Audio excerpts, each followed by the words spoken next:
ஒரு ஊர்ல ஒரு பெரிய ஞானி இருந்தார். அவர் படுக்கையில் இருந்தார். இன்னும் கொஞ்ச நேரம்தான் அவர் இந்த உலகத்தில் இருக்க போறார். அவரை சுத்தி ஏகப்பட்ட கூட்டம். ஏற்கனவே அவருடைய உபதேசங்களை கேட்டவங்க பல பேர் வந்து அவரை சுத்தி நிக்கிறாங்க. அந்த ஞானி மெதுவா கண்ணை திறந்து பார்க்கறார். எல்லாரும் அவருடைய கடைசி வார்த்தையை கேட்கறதுக்காக அவளோட காத்துக்கிட்டு இருக்கிறாங்க. அந்த ஞானி மெதுவா பேச ஆரம்பிச்சார். நான் என்னுடைய வாழ்நாள் பூராவும் உங்களுக்கு நிறைய போதனைகள் சொல்லிக்கிட்டு இருக்கிறேன். பேரானந்தம், மகிழ்ச்சி, தியானத்தன்மை, இதை பற்றியெல்லாம் சொல்லியிருக்கிறேன். இப்போ நான் வேற ஒரு கரைக்கு போய்கிட்டு இருக்கிறேன். நான் இனிமே இந்த கரையில் இருக்க மாட்டேன். நீங்கள் நான் சொன்னதையெல்லாம் கேட்டீங்க. ஆனால் எதையும் நீங்கள் வந்து நடைமுறைப்படுத்தி பார்க்கல. எல்லாம் கேட்டதோட சரி, அதோட விட்டுட்டீங்க. அப்புறம் அதை தள்ளி போட்டுக்கிட்டே வந்துட்டீங்க. மேலும் அதை தள்ளி போடுறதுல எந்த பிரயோஜனமும் கிடையாது. இப்போ நான் போய்கிட்டு இருக்கிறேன். உங்களில் யாராவது என்னோட வர்றதுக்கு தயாரா அப்படின்னு கேட்டார். அவ்வளவுதான். யாரும் வாயை திறக்கல. ஒரே மௌனம். சத்தமே இல்லை. ஒருத்தர் பார்த்துக்கிட்டே நிற்கிறாங்க. அந்த கூட்டத்தில் ஒரு ஆள் அந்த ஞானி கூடவே 40 வருஷத்துக்கு மேலே இருந்திருக்கிறான். அவனும் வாயை திறக்காம இன்னொருத்தன் முகத்தை பார்த்துக்கிட்டே நிற்கிறான். இந்த சமயத்தில் பின்னாடி நின்றுகிட்டு இருந்த ஒருத்தன் கையை தூக்கினான். ஞானி அவனை பார்த்தார். சரி, ஒருத்தனுக்காவது நம்மோட வர்றதுக்கு தைரியம் இருக்குது அப்படின்னு நினைச்சார். ஆனால் அந்த ஆள் என்ன சொன்னான் தெரியுமா? ஐயா, நீங்கள் கேட்குறப்போ நான் உடனே எழுந்திருக்கல, கையை மட்டும்தான் தூக்கினேன். என்ன காரணம்னா, நான் எப்படி அடுத்த கரைக்கு வந்து சேர்றதுங்கிறத தெரிஞ்சுக்கிறதுக்காகத்தான். அந்த விவரத்தை மட்டும் இப்போ உங்ககிட்ட இருந்து நான் தெரிஞ்சுக்க ஆசைப்படுறேன். ஏன்னா இப்போ நான் உங்க கூட வர்றதுக்கு தயாரா இல்லை. எவ்வளவோ காரியங்களை நான் இன்னும் இங்கே முடிக்க வேண்டி இருக்குது. வீட்டுக்கு ஒரு விருந்தினர் வந்திருக்கிறார். என்னுடைய இளைய மகனுக்கு கல்யாணம் பண்ணி வைக்கணும். அதனால இன்னைக்கு உங்க கூட வர முடியாது. அது மட்டும் இல்லை, இப்போ உங்க கூட அடுத்த கரைக்கு வந்தா திரும்பி வர முடியாதுன்னு வேற சொல்றீங்க. அதனால இப்போ நான் வரல. இன்னொரு நாள் நிச்சயமா நான் வர்றேங்க, வந்து உங்களை சந்திக்கிறேன். அதனால இப்போ நீங்க இன்னொரு தடவை எங்களுக்கு விளக்கமா சொல்லணும். ஏற்கனவே பல தடவை சொல்லியிருக்கிறீங்க. தயவு பண்ணி இப்போ ஒரு தடவை சொன்னீங்கன்னா சௌரியமா இருக்கும். அந்த அடுத்த கரையை அடையிறது எப்படி? இப்போ ஒரு தடவை அதை விளக்கமா சொல்லிட்டீங்கன்னா நல்லா ஞாபகப்படுத்திக்குவேன். அது சரியான சமயம் வர்றப்போ இது எனக்கு உதவியா இருக்கும் அப்படின்னு நானா. ஆனா உண்மை என்ன தெரியுமா? அந்த சரியான சமயம் வரவே இல்லை அப்படிங்கிறது தான் உண்மை. இப்படி அந்த கதை முடியும். இந்த கதை வந்து அந்த ஒரு ஆளுக்கு மட்டும் இல்லை, கிட்டத்தட்ட எல்லாருக்குமே அது பொருந்தும் அப்படிங்கிறாங்க விவரம் தெரிஞ்சவங்க. எல்லாருமே அந்த சரியான தருணத்துக்காகத்தான் காத்துக்கிட்டு இருக்கிறாங்களாம். அதுக்காக ஜோசியம் பார்க்குறாங்க, கைரேகை பார்க்குறாங்க. நாளைக்கு என்ன நடக்குங்கிற ஆவலில் எல்லாரும் காத்துக்கிட்டு இருக்கிறாங்க. ஆனால் அந்த ஒரு நாள் ஒருபோதும் வரப்போறதில்லை. நீங்கள் தள்ளி போடுறதுக்காக பல அர்த்தமில்லாத காரணங்களை தேடுறீங்க அப்படிங்கிறார் ஒரு ஞானி. காத்திருக்கிறதுலேயே நம்ம காலம் ஓடி போயிடுது. ஏன்னா இன்னைக்கு நாம் சிந்திக்கிறது நாளைக்கு நாம் சிந்திக்கிறது இல்லை. ஒவ்வொரு நாளும் ஒவ்வொரு மாதிரி போயிடுது. நாளைக்கு மறுநாளை பற்றியே சிந்திக்கிறோம். இப்படியே அது பாட்டுக்கு போயிடும். கரையை தொட்டு பார்க்கறது எப்போ? இதுதான் கேள்வி. நமக்கு வேண்டியப்பட்ட ஒருத்தர் ஒரு ரயில்வே பிளாட்ஃபாரத்தில் நின்றுட்டு இருக்கிறார். அங்கே இருக்கிறவங்க கிட்ட கேட்குறாராம், விசாரிக்கிறார். ஏங்க கிழக்க போகிற ரயில் போயிட்டுதுங்களான்னாராம். போயிட்டுதுன்னு இருக்கிறாங்க. கொஞ்ச நேரம் கழிச்சு, ஏங்க மேற்க போகிற ரயில் போயிட்டுதுங்களான்னு கேட்டிருக்காரு. போயிட்டுதுங்களான் இருக்காங்க. அப்புறம் கொஞ்ச நேரம் கழிச்சு மறுபடியும் ஏங்க 10:30 மணி வண்டி போயிட்டுதான்னு கேட்டிருக்காரு. தொடர்ந்து காலையிலேருந்து சாயந்தரம் வரைக்கும் இப்படி ஒரே இடத்துல நின்றுட்டு கேட்டுக்கிட்டே இருக்கிறார். இதை பார்த்துக்கிட்டு இருந்த ஒருத்தர் அவர்கிட்ட வந்து, ஏங்க நீங்கள் எங்கே போகணும் அப்படின்னு கேட்டாராம். இவர் மெதுவாக சொன்னாராம், இந்த ரயில்வே லைனை தாண்டி அந்த பக்கம் போகணும் அப்படின்னாராம். ஒரு அம்மா தெருவில் உட்காந்து என்னத்தையோ தேடிட்டு இருக்கிறாங்க. அந்த அம்மா ஒரு சுஃபி ஞானி. அவங்க பேர் என்னன்னா ரபியா அல் அடாவியா. அந்த அம்மாவுக்கு கண் கூட தெளிவாக தெரியாது. அந்த பக்கமாக வந்த சில பேர் இவங்களுக்கு உதவி செய்யறதுக்காக வந்தாங்க. என்ன தேடிட்டு இருக்கிறீங்க அப்படின்னு கேட்டாங்க. இதுக்கு அந்த அம்மா, அந்த கேள்வி அவ்வளவு முக்கியத்துவம் இல்லை, நான் தேடிட்டு இருக்கிறேன், உங்களால் முடிஞ்சா எனக்கு உதவி பண்ணலாம் அப்படின்னாங்களாம்.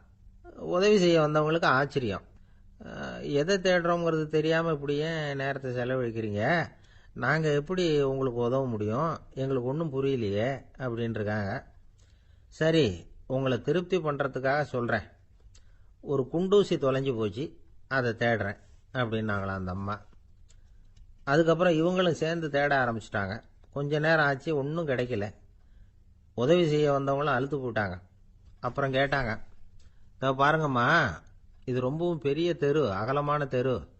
அதனால் குறிப்பாக நீங்கள் எந்த இடத்துல அந்த குண்டூசியை தொலைச்சிங்க அதை சொல்ல முடியுமான்னாங்களாம். இதுக்கு அந்த அம்மா, நீங்கள் மறுபடியும் அர்த்தமில்லாத கேள்வியை கேட்குறீங்க, உங்கள் கேள்விக்கும் நான் தேடுறதுக்கும் என்ன சம்பந்தம்னாங்களாம். இதை கேட்டதும் அவங்க ஒரு மாதிரி ஆயிட்டாங்க. என்னம்மா நீங்கள் பைத்தியம் மாதிரி பேசுகிறீங்க அப்படின்னாங்களாம். சரி, உங்களை மறுபடியும் திருப்திப்படுத்துறதுக்காக சொல்கிறேன், அதை நான் எங்கள் வீட்டில் தொலைச்சுட்டேன் அப்படின்னாங்களாம். அப்புறம் எதுக்காக இங்கே வந்து தேடிட்டு இருக்கிறீங்க அப்படின்னு கேட்டிருக்காங்க. ஏன்னா இங்கே தான் வெளிச்சம் அதிகமாக இருக்குது, அங்கே வீட்டுக்குள்ளே இருட்டாக இருக்குது, அதனால் இங்கே வந்து தேடுறேன். வெளிச்சம் உள்ள இடத்துல தானே தேட முடியும் அப்படின்னாங்களாம் அந்த ஞானி. இந்த கதைக்கு என்ன அர்த்தங்கிறத பெரியவங்க சொல்கிறாங்க. அதாவது இந்த தேடுதல்ங்கிறது ஒரு வியாதி. அது நம்ம சதா அலைய வைக்கும், பைத்தியமாக மாற்றுறதுக்கு முயற்சி பண்ணோம். ஒரு காலம் அது நிறைவு அடையவே அடையாது. வாழ்வுங்கிறது ஒரு புரிந்து கொள்ள முடியாத சதா இயங்கி கொண்டிருக்கிற ஒரு செயல். அதுக்கு ஆரம்பமும் இல்லை, முடிவும் கிடையாது. எதையோ தேடணும் அப்படிங்கிற உந்துதல் நமக்குள்ளே இருக்கும், ஆனால் குறிப்பாக எதை தேடிட்டு இருக்கிறோம் அப்படிங்கிறது புரியாது. அப்படி ஏதாவது ஒன்றை தேடி அடைஞ்சிடுறோம்னு வச்சுக்கோங்க, உடனே ஒரு அதிருப்தி வந்துடும். அதனால் வாழ்க்கைங்கிறது சலிப்பு நிறைந்தது அப்படிங்கிற எண்ணத்தை உண்டாக்கிக்கிறோம். ஒன்று அடைஞ்சதுக்கு அப்புறம் இன்னொன்று தேட ஆரம்பிச்சிருவோம். ஆக இந்த தேடல்ங்கிறது நாம் ஒன்று அடைஞ்சாலும் அடையாவிட்டாலும் தொடர்ந்து நடந்துக்கிட்டு தான் இருக்கும். இதுக்கு முடிவே கிடையாது. இந்த உண்மையை நாம் நல்லா புரிஞ்சுக்கணும் அப்படிங்கிறது பெரியவங்களுடைய கருத்து. ஏழையும் தேடுறான், பணக்காரனும் தேடுறான், நோயாளியும் தேடுறான், நோய் இல்லாதவனும் தேடுறான், அதிகாரம் உள்ளவனும் தேடுறான், அதிகாரம் இல்லாதவனும் தேடுறான், முட்டாளும் தேடுறான், அறிவாளியும் தேடுறான். ஆனால் யாரும் இதை தான் தேடி சாதிக்க போகிறோம், இதுதான் முடிவு அப்படின்னு திட்டவட்டமாக சொன்னதில்லை. ஒன்று அடைஞ்சதும் இன்னொன்று தேட ஆரம்பிச்சிடுறாங்க, அவ்வளோதான். அதாவது உங்களின் தேடுபவர் உங்கள் உள்ளேதான் இருக்கிறார், அவரை தேடி கண்டுபிடியுங்கள். இதுதான் ஞானிகள் நமக்கு சொல்லுகிற ஒரு ஆலோசனை. நம்மால் ஒருத்தன் ஜெயிலில் இருந்தான். இன்னொரு கைதி அவனை பார்த்து கேட்டான், ஏன்பா உன்னை பார்க்கறதுக்கு வெளியிலேருந்து யாருமே இங்கே வர்றது இல்லையே, உனக்கு சொந்தக்காரங்களே கிடையாதா அப்படின்னு கேட்டானா. ஏன் இல்லை, எனக்கு சொந்தக்காரங்க நிறைய பேர் உண்டு, அவங்க என்னை பார்க்க வராததுக்கு காரணம் வேற அப்படின்ட்டுருக்கான் இவன். என்ன காரணம்னு கேட்டான் அவன். அதுக்கு இவன் சொன்னானா, அதுக்கு என்ன காரணம்னா அவங்க எல்லாரும் இங்கே உள்ளேயே இருக்கிறாங்க அப்படின்னா. ஆஃபீஸ் முடிஞ்சு வீட்டுக்கு போகிற சமயத்தில் ஒருத்தர் கடைக்கு போய் ஸ்வீட் வாங்கினார். சரி, வீட்டுக்கு பிள்ளைங்களுக்கு தான் வாங்கிட்டு போகிறார் அப்படின்னு மற்றவங்க நினச்சாங்க. அவர் அப்படி செய்யல. அந்த இடத்துலையே பொட்டலத்தை பிரித்தார். திருட மாதிரி அப்படியே சுற்றி ஒரு தரம் பார்த்துக்கிட்டார். யாரும் தெரிஞ்சவங்க இல்லைங்கிறத முடிவு பண்ணிவிட்டு அவசரமாக அதை அப்படியே போட்டு முழுகிவிட்டு கையை தொடச்சிக்கிட்டு நல்ல பிள்ளை மாதிரி நடந்து போக ஆரம்பிச்சிட்டார். அவர் யாருன்னா, அவரோட பிரச்சனை எல்லாருக்கும் தெரியாது, சில பேருக்கு தான் தெரியும். அதாவது அவர் உடம்புல சர்க்கரை இருக்குன்னு டாக்டர் சொல்லிவிட்டாராம். அதனால் வீட்டில் சர்க்கரையே இவர் கண்ணில் காட்டுறதில்ல. அதனால் இவர் யார் கண்ணிலையும் படாமல் இப்படிப்பட்ட வேலைகள்லாம் செய்கிறது வழக்கம். யாருக்கும் தெரியாமல் இப்படி ஸ்வீட்டை வாங்கி சாப்பிட்டுட்டு அவர் பாட்டுக்கு போயிடுறது. இப்படிப்பட்டவங்களுக்கெல்லாம் கொஞ்சம் ஆறுதலான தகவல் இன்னைக்கு. அது என்னென்னா, நாம் சாப்பிட்ற சர்க்கரைக்கும் நம்ம உடம்புல உள்ள சில கோளாறுகளுக்கும் அப்படி என்ன தான் சம்மந்தம் இருக்குது. இதை பற்றி சமீபத்தில் சில ஆராய்ச்சிகள்லாம் நடந்திருக்குது. ஏன்னா சர்க்கரைன்னாவே விஷம் மாதிரி அதை பார்க்குறவங்களும் சில பேர் உண்டு. சின்ன பிள்ளைங்களுக்கு வயத்தில் பூச்சி உண்டாகிறதுலேருந்து பெரியவங்களுக்கு நீரிழிவு வர்ற வரைக்கும் எல்லாத்துக்கும் சர்க்கரை தான் காரணம்னு சொல்லிகிட்டு இருக்கிறோம். ஆனால் அந்த அளவுக்கு பயப்பட வேண்டிய அவசியம் இல்லை அப்படின்னு சொல்கிறாங்க. சர்க்கரை வியாதி, இருதய நோய், பித்த நீர்ப்பை நோய், இதெல்லாம் சில நோய்கள்லாம் நாம் சாப்பிட்ற சர்க்கரைக்கும் தொடர்பு இருக்குன்னு நினைக்கிறோம். ஆனால் அப்படி சம்பந்தம் உண்டுங்கிறதுக்கு போதுமான அளவுக்கு ஆதாரம் இல்லை அப்படிங்கிறாங்க ஆராய்ச்சியாளர்கள். ஒரே ஒரு சம்பந்தம் தான் உறுதியாக இருக்குதான். அதுவும் இந்த பல் சிதைவு அப்படின்னு இருக்கு இல்லையா, அந்த சர்க்கரை சாப்பிட்றதுக்கும் இந்த பல் சிதைவுக்கும் சம்பந்தம் இருக்குது அப்படிங்கிறத மட்டும் உறுதியாக சொல்கிறாங்க. சர்க்கரைன்னா நாம் சாப்பிட்ற ஜீனி மட்டும் இல்லை, பழம், காய்கறி, பால், தேன், இப்படி எல்லாத்துலேயும் அது இருக்குது. கேரட்டு கொடுக்குற சத்தில் 88% சர்க்கரை, ஆப்பிள் கொடுக்குற சக்தியில் 95% சர்க்கரை. இது ஜீனி சர்க்கரை, இது ஆப்பிள் சர்க்கரை அப்படிங்கிற வித்தியாசம்லாம் உடம்புக்கு கிடையாது. ரெண்டுமே உடனடியாக சக்தி கொடுக்குது. ஒரு ஸ்பூன் சர்க்கரையில் 16 கலோரி தான் சத்து இருக்குது. அதிகமாக சர்க்கரை சாப்பிட்டா நீரிழிவு வந்துருங்கிறது தப்பான ஒரு அபிப்பிராயம். டயபெட்டிஸுங்கிறது ஒரு மெட்டபாலிக் டிசார்டர், அவ்வளவுதான். அதாவது நாம் சாப்பிட்ற சர்க்கரையை நம்ம உடம்பு திறமையாக உபயோகப்படுத்திக்க முடியல அப்படின்னு அர்த்தம். அதனால தான் அதிகமாக இனிப்பு வேணாம்னு சொல்கிறோம். ஏற்கனவே உடம்பால் முடியாத ஒன்றை மறுபடியும் அது தலையில் சுமத்தி அதிகமாக வேலை வாங்க வேணாமே அப்படிங்கிறதுக்காக தான். ஆகாரத்தில் அதிகமாக சர்க்கரை இருந்தால் அதனால் உடனே சர்க்கரை வியாதி வந்துடும்ங்கிறதுக்கு விஞ்ஞான ரீதியாக போதுமான ஆதாரம் இல்லை. அதனால் எப்போவாவது அதிகமாக ஸ்வீட்டு சாப்பிட்டுட்டா ஐயோ அதிகமாக சாப்பிட்டோமோ என்ன பண்ண போகுது தெரியலையே அப்படின்னு நினச்சி மனசை போட்டு குழப்பிக்க வேண்டியதில்லை. பொதுவாக எதுவுமே அதிகமாக வேண்டாம், எல்லாம் சீராக இருந்தால் போதும். நீரிழிவுங்கிறது புதுசாக வந்துட்ட ஒரு நோய் இல்லை, ரொம்ப காலமாகவே இருக்கிற ஒன்று தான். நம்ம முன்னோர்கள் இதை மதுமேகம் அப்படின்னு சொல்லுவாங்க. அதை கட்டுப்படுத்துறதுக்கு அவங்களே சில வழிமுறையை சொல்லி வச்சிருக்கிறாங்க. அது என்னென்னா வேற ஒன்றும் இல்லை, இந்த பாவக்காய், முள்ளங்கி, அருகம்புல், அவ்வளவுதான். வெள்ளை முள்ளங்கி இருக்குல்ல, அதை வாரத்துக்கு 3 நாள் சாப்பிட்டுக்கிட்டு வாங்க. நூலுக்கோல் ரொம்ப நல்லது. இல்லைன்னா முள்ளங்கி சாறு 1 ounce சாப்பிட்டுட்டு வரலாம். ரத்தத்தில் சேர்ற சர்க்கரை அளவு இதெல்லாம் கட்டுப்படுத்துது. சிறுநீரில் காணப்படுகிற சர்க்கரை அளவையும் சமநிலைப்படுத்துது. தினமும் ஆகாரத்தில் கோதுமை, கேழ்வரகு, வெந்தயம், கருவேப்பிலை, சோயாபீன்ஸ் எது கிடைக்குதோ சேர்த்துக்கலாம். இப்படிலாம் செஞ்சுக்கிட்டு வந்தால் அப்புறம் வீட்டுக்கு தெரியாமல் கடையில் போய் நின்றுக்கிட்டு ஸ்வீட் வாங்கி திருட்டுத்தனமாக சாப்பிட வேண்டிய அவசியமே உங்களுக்கு வராது. 2 ஆசாமிகள் கடற்கரையில் உட்காந்து சாவகாசமாக பேசிக்கிட்டு இருந்தாங்களாம். ஒருத்தர் சொன்னார், இன்னொருத்தருக்கு தெரியாமல் ஸ்வீட்டு சாப்பிட்றதே எப்பவும் இடைஞ்சல் தான் சார். நேற்றுக்கு பாருங்க அப்படி தான் சாப்பிட்டுக்கிட்டு இருந்தேன், வீட்டுக்காரி கண்ணில் போட்டுவிட்டுது, அதுக்கப்புறம் ஒரே ரகலையாக போச்சு அப்படின்னாராம். எனக்கு கூட அப்படி தான் சார் ஆயிட்டுது, ஒரே ரகலை அப்படின்னாராம் இன்னொருத்தர். நீங்கள் சாப்பிட்டதும் உங்கள் வீட்டுக்காரங்க கண்ணில் போட்டுவிட்டுதா சார் அப்படின்னு கேட்டிருக்காரு இவர். அதுக்கு அவர் சொன்னாராம், அப்படி இல்லை சார், கடைக்காரர் கண்ணில் போட்டுவிட்டுதோ, நான் அவருக்கு தெரியாமல் அந்த ஸ்வீட்டை அவர் கடையிலேருந்து எடுத்திருந்தேன் அப்படின்னு விளக்கம் கொடுத்தாராம் இந்த ஆள். ஒருத்தர் முகத்தை தொங்க போட்டுக்கிட்டு ஒரு மாதிரியாக வந்தார். என்ன விஷயம்னு விசாரித்தேன். என்னுடைய நண்பன் ஒருத்தங்கிட்ட கருத்து வேறுபாடு, இனிமேல் நமக்குள்ளே எந்த சம்மந்தமும் வேணாம்னு நட்பை முறிச்சிட்டு வந்துட்டேன்னா. நண்பர்கள்னு இருந்தால் கருத்து வேறுபாடு வரத்தான் செய்யும்னு. கருத்து வேறுபாடு வராமல் இருக்கிறதுக்கு ஏதாவது வழி உண்டா அப்படின்னு கேட்டாங்க. அதை பற்றி நிபுணர்கள் சில யோசனைகளை சொல்லியிருக்கிறாங்கன்னு. முதல் விஷயம் என்னென்னா, உங்கள் நண்பனுக்கு ஒரு செய்தி சொல்லணும்னா அதை நீங்களே நேரடியாக சொல்லுங்க, அல்லது உங்கள் கைப்பட கடிதம் எழுதுங்க. அதாவது நேரடி தொடர்பு முக்கியம். அதை விட்டுட்டு இன்னொருத்தர் மூலமாக நண்பர்களுக்கு செய்தி அனுப்புனா நீங்கள் சொல்கிற செய்தி அப்படியே போய் சேராது, அது சேதமாயிடும். அதை கூட்டி குறைச்சி சொல்லிவிடுவாங்க, அது குழப்பத்தில் கொண்டாந்து விட்டுரும். இது ஒரு யோசனை. 2வது யோசனை என்னன்னா, நீங்கள் ஒரு நல்ல காரியத்தை செய்யும் பொழுது உங்கள் நண்பரையும் சேர்த்துக்குங்க, அவருக்கும் அதில் ஒரு ஈடுபாட்டை உருவாக்குங்க. 3வது யோசனை, நம்ம பக்கத்தில் இருக்கிற நண்பர் மகிழ்ச்சி அடைகிற மாதிரி ஏதாவது செய்யணும். சின்ன சின்ன செயல்களாக இருந்தாலும் பரவாயில்ல, அவர் நமக்கு எதுவும் செய்யலையே, நாம் எதுக்கு செய்யணும் அப்படின்னு நினச்சிக்கிட்டு இருக்கக்கூடாது. 4வது யோசனை என்னென்னா, உங்களுக்கு ஒரு பிரச்சனையா அல்லது உங்கள் நண்பருக்கு ஒரு பிரச்சனையா, எதுவாக இருந்தாலும் 2 பேரும் சேர்ந்து உட்காந்து ஆலோசனை பண்ணுங்க.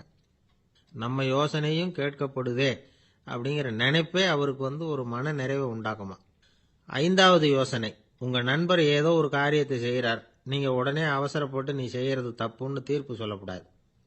அவர் அதை செய்யறதுக்கான நியாயங்கள் எவ்வளவோ இருக்கும், அதை புரிஞ்சுக்கிறதுக்கு முயற்சி பண்ணணும். 6வது யோசனை, உங்கள் நண்பர் என்ன சொன்னாலும் அதை பொறுமையாக கேளுங்க. அவர் சொல்கிறத புரிஞ்சுக்கணும், அவர் சொல்ல விரும்புகிறத புரிஞ்சுக்கணும், அவர் சொல்ல முடியாமல் தவிக்கிறதையும் புரிஞ்சுக்கணும். இப்படி 3 விதமாகவும் அவரை புரிஞ்சுக்கிட்டு அதுக்கு தகுந்த மாதிரி செயல்படணும். 7வது யோசனை என்னன்னா, உங்கள் நண்பர் உங்ககிட்ட ஏதோ ஒரு கருத்தை சொல்கிறார், அது உங்களுக்கு பிடிக்கல, அதுக்காக உடனே நீ சொல்கிறது சரியில்லை, நான் ஒத்துக்க மாட்டேன் அப்படின்லாம் மறுத்துக்கிட்டு இருக்கக்கூடாது. அவர் சொல்கிறத கேட்கணும், பொறுமையாக சிந்திக்கணும், அதுக்கப்புறம் பதில் சொல்லணும்.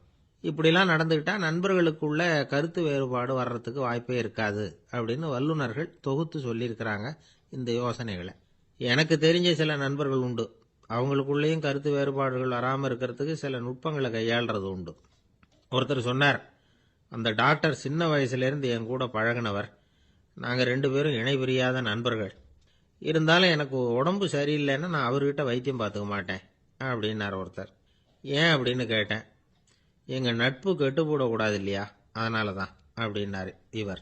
ஒரு நண்பர் அவசரமாக என்கிட்ட ஓடி வந்தார். அப்புறம் சொன்னார், என்னால் நம்பவே முடியல சார், என் பையனா அப்படி அப்படின்னு சொல்லி ஆச்சரியப்பட்டார். உங்கள் பையன் அப்படி என்னதான் செஞ்சுட்டான் அப்படின்னு கேட்டேன். என்னால் முடியாத ஒரு காரியத்தை அவன் செஞ்சுட்டான் சார் அப்படின்னார்.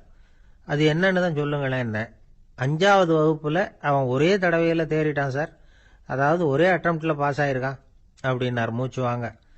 கஷ்டப்பட்டு பரீட்சை எழுதுனது அவன், இவருக்கு ஏன் மூச்சு வாங்குது? நம்மால் செய்ய முடியாத ஒரு காரியத்தை இன்னொருத்தர் செய்யும் பொழுது அது நமக்கு ஆச்சரியமாக இருக்குது. சர்க்கஸ் பார்க்குறோம், ஒருத்தர் அந்த இடத்துல தொங்குறார், அது நமக்கு ஆச்சரியம். ஏன்னா அது நம்மால் முடியாத காரியம். நம்மால் முடியாத ஒன்றை அடுத்தவர் எளிதாக செய்யும் பொழுது நாம் மருள்வது இயற்கை. இதை தான் தொல்காப்பியம் மருட்கை அப்படின்னு சொல்லுது. இந்த வியப்பு இருக்குதே, இது 4 வகையில் ஏற்படுறதாக தொல்காப்பியம் சொல்லுது. அது என்ன 4 வகை? முதல் வகை எப்படின்னா புதுமையான அரிய செயல்களை செய்கிறது. 2வது வகை என்னன்னா பெரும் செயல்களை செய்கிறது. 3வது வகை என்னன்னா மிக நுட்பமான செயல்களை செய்கிறது. 4வது வகை என்னன்னா ஆக்கம் தரும் செயல்களை செய்கிறது. புதுமை, பெருமை, சிறுமை, ஆக்கமோடு மதினம் சாலா மருட்கை 4 அப்படிங்கிறது தொல்காப்பியம். இன்னைக்கு விஞ்ஞானம் புதுசு புதுசாக எதையோ கண்டுபிடிக்குது. ஆரம்பத்தில் அது ஆச்சரியமா இருக்கு, அப்புறம் அது நமக்கு பழகி போடுது. வானொலி பெட்டி புதுசாக வந்தப்போ ஒரு பெட்டி பேசுதுங்கிறது எவ்வளவு பெரிய ஆச்சரியம். இப்போ யாரும் அதை ஆச்சரியமா பார்க்கறது இல்லை. மதினம் சாலா மருட்கை அப்படின்னு ஒரு சொற்றொடர் வருது பாருங்க, அதில் கருத்தாழம் உண்டு. எதை பற்றியும் போதுமான அளவு புரிந்து கொள்ளாத போது ஒருத்தர் ஆச்சரியப்படுறார். புரிந்து கொண்ட பிறகு ஆச்சரியம் மறைஞ்சு போடுது.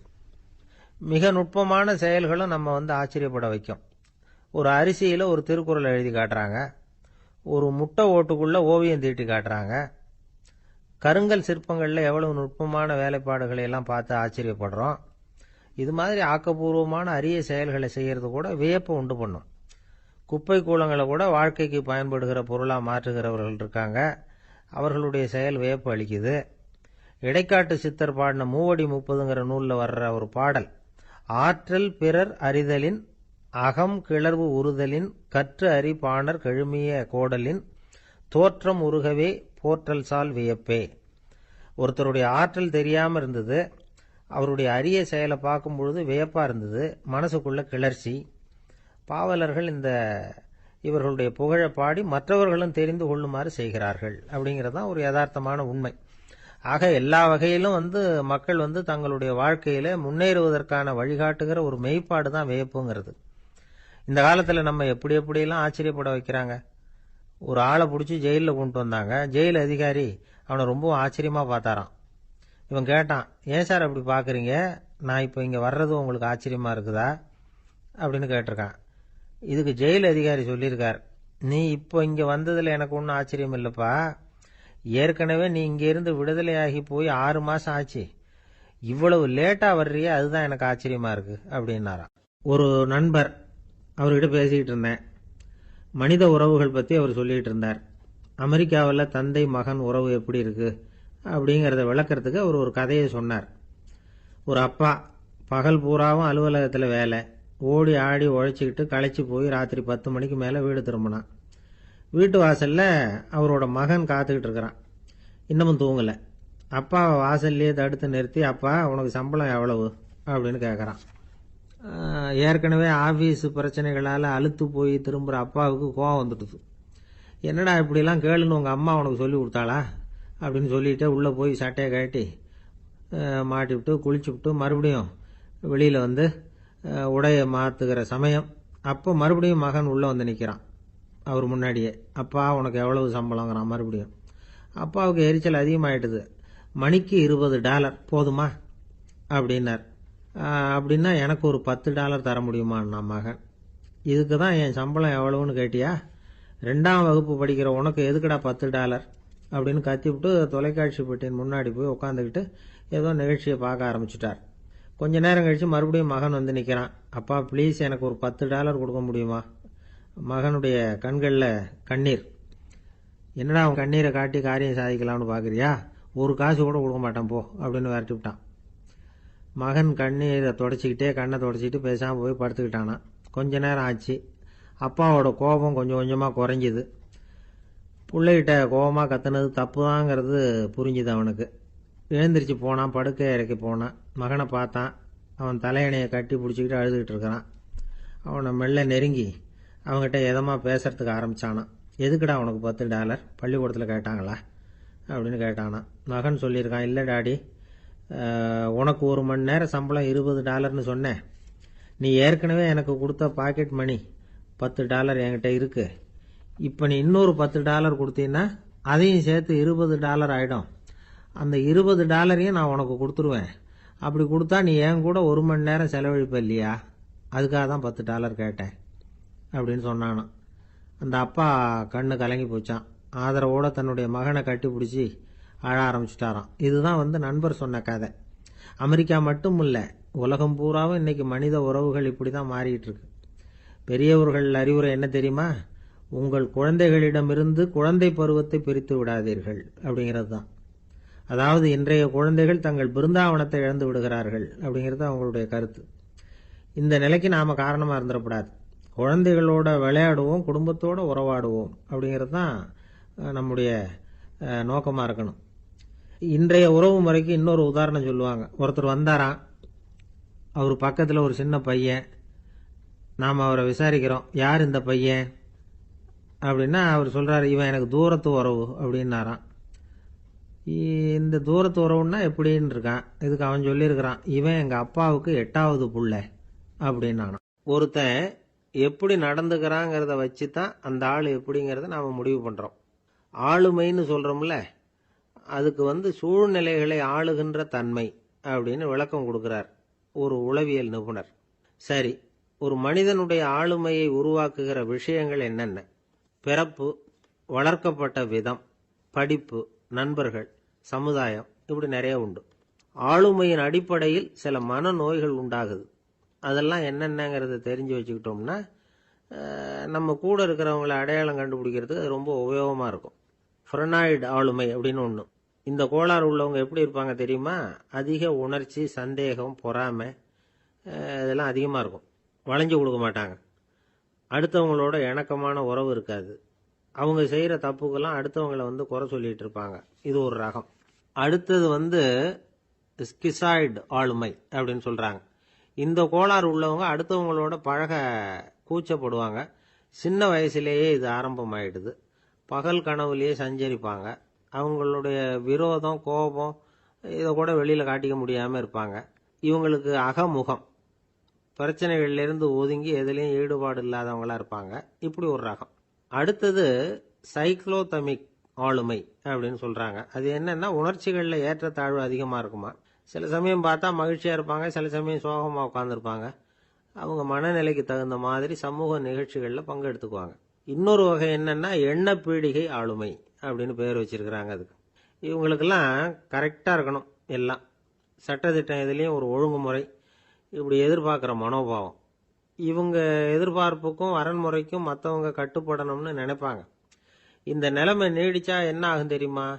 அலைக்கழிக்கிற எண்ணங்கள் திரும்ப திரும்ப ஒரே செயலை செய்ய தூண்டுற மன தளர்ச்சிக்கு ஆளாயிடுறாங்க.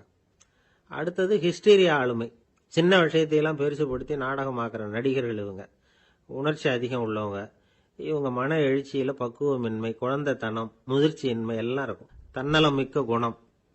பிறர் தன்னை மட்டுமே கவனிக்கணும்னு நினச்சி செயல்படுறது, இதெல்லாம் இவங்க அடையாளம்.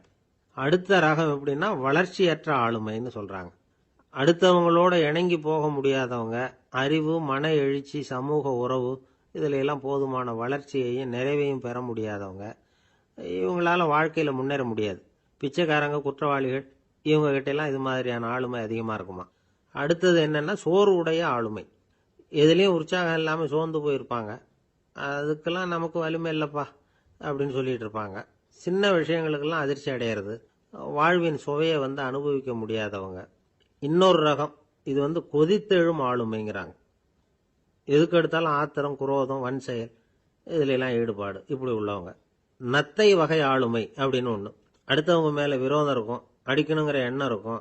ஆனால் அதை அப்படியே வெளியில் காட்டாமல் அதே சமயம் அமைதியான முறையில் வெறுப்பை வெளிக்காட்டுற ரகம். இவங்கெல்லாம் பேசாமல் கம்முன்னு இருந்துக்கிட்டே நினைச்சதை நிறைவேற்றிக்கிறவாங்க. முன்ஜாக்கிரதை ஆளுமை அப்படின்னு ஒரு ரகமா.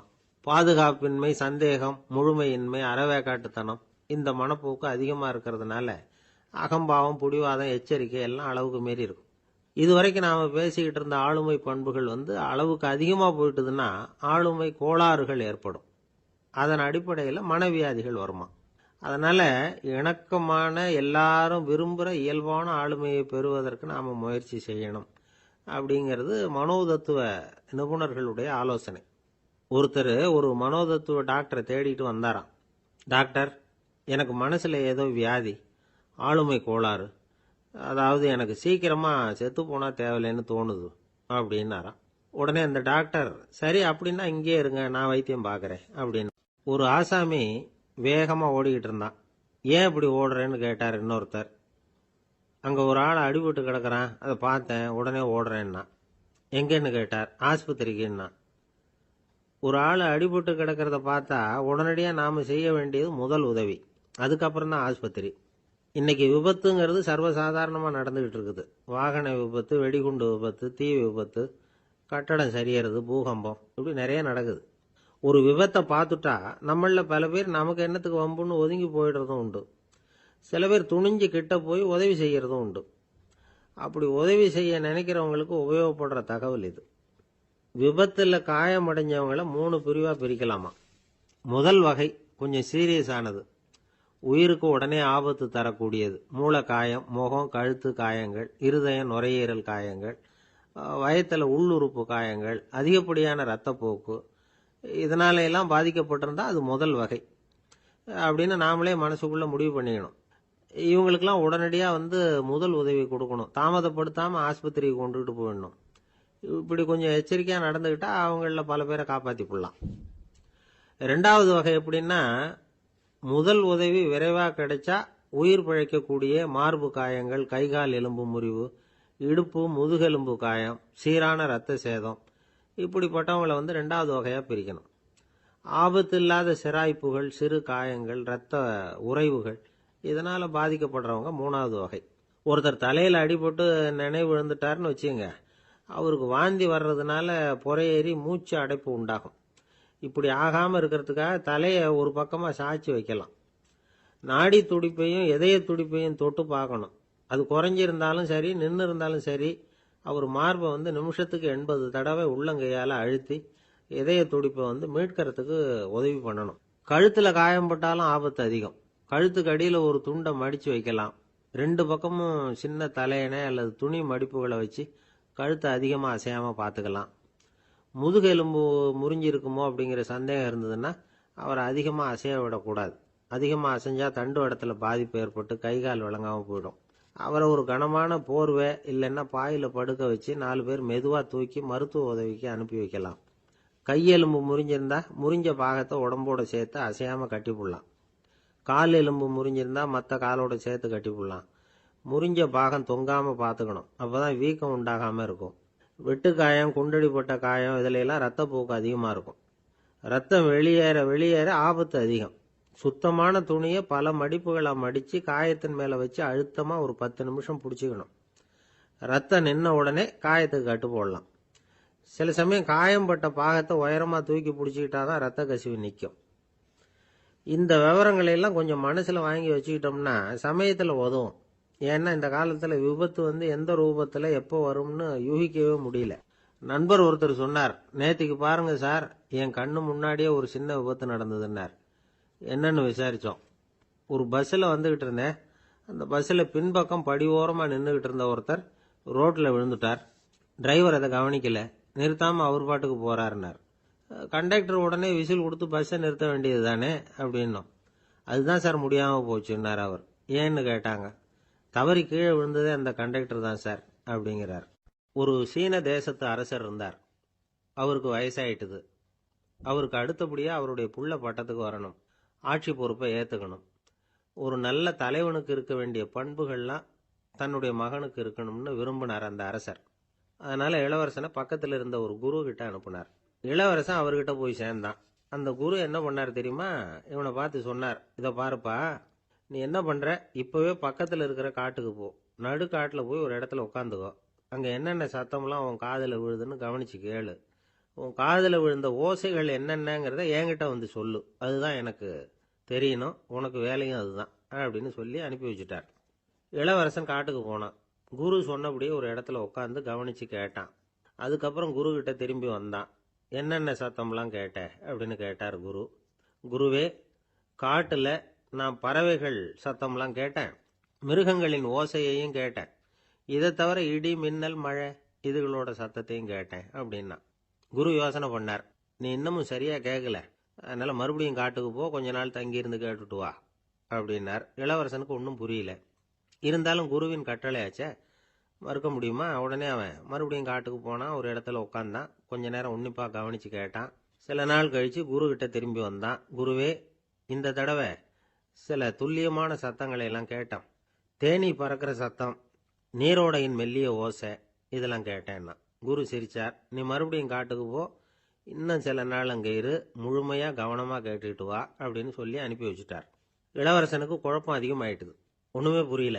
மறுபடியும் காட்டுக்கு போனான். மௌனமாக ஒரு இடத்துல உட்காந்துட்டான். அப்படியே தியானத்தில் ஆழ்ந்துட்டான். சில நாளில் அவனுக்கு இதுவரை கேட்காத ஓசைகள்லாம் கேட்க ஆரம்பிச்சிட்டுது. இதைத்தான் நான் கேட்கணும்னு என்னுடைய குரு எதிர்பார்த்துருக்கிறாருங்கிறத புரிஞ்சுக்கிட்டான்.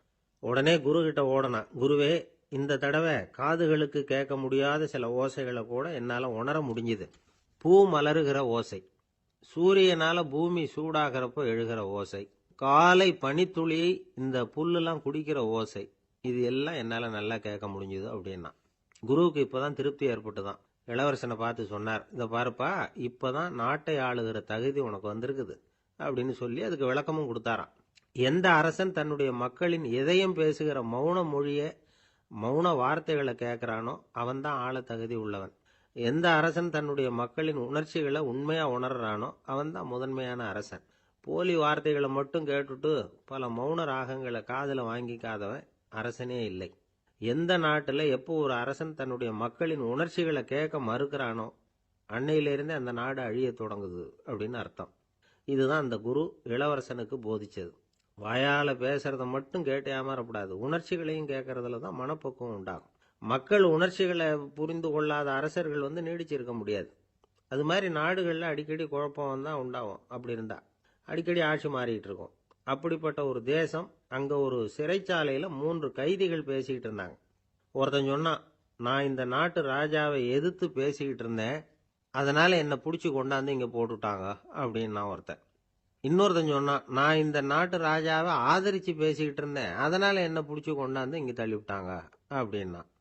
அது சரி, நீ என்ன தப்பு பண்ண அப்படின்னு சொல்லி 3வது ஆளை பார்த்து இவங்க கேட்டாங்க. அதுக்கு அந்த ஆள் சொல்றான், நான் தான் இந்த நாட்டு ராஜா அப்படின்னா. இந்த காலத்து புள்ள ஒருத்தன் தன்னோட அப்பாவை பார்த்து சொன்னான், அப்பா, நான் உனக்கு உதவி செய்யலாம்னு நினைக்கிறேன், என்ன உதவி செய்யணும்னு சொல்லு அப்படின்னா.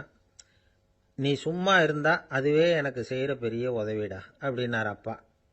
சும்மா இருக்கிறதும் ஒரு உதவி தான், அது மாதிரி மௌனமும் ஒரு சமூக சேவை தான் அப்படிங்கிறார் காஞ்சி பெரியவர்.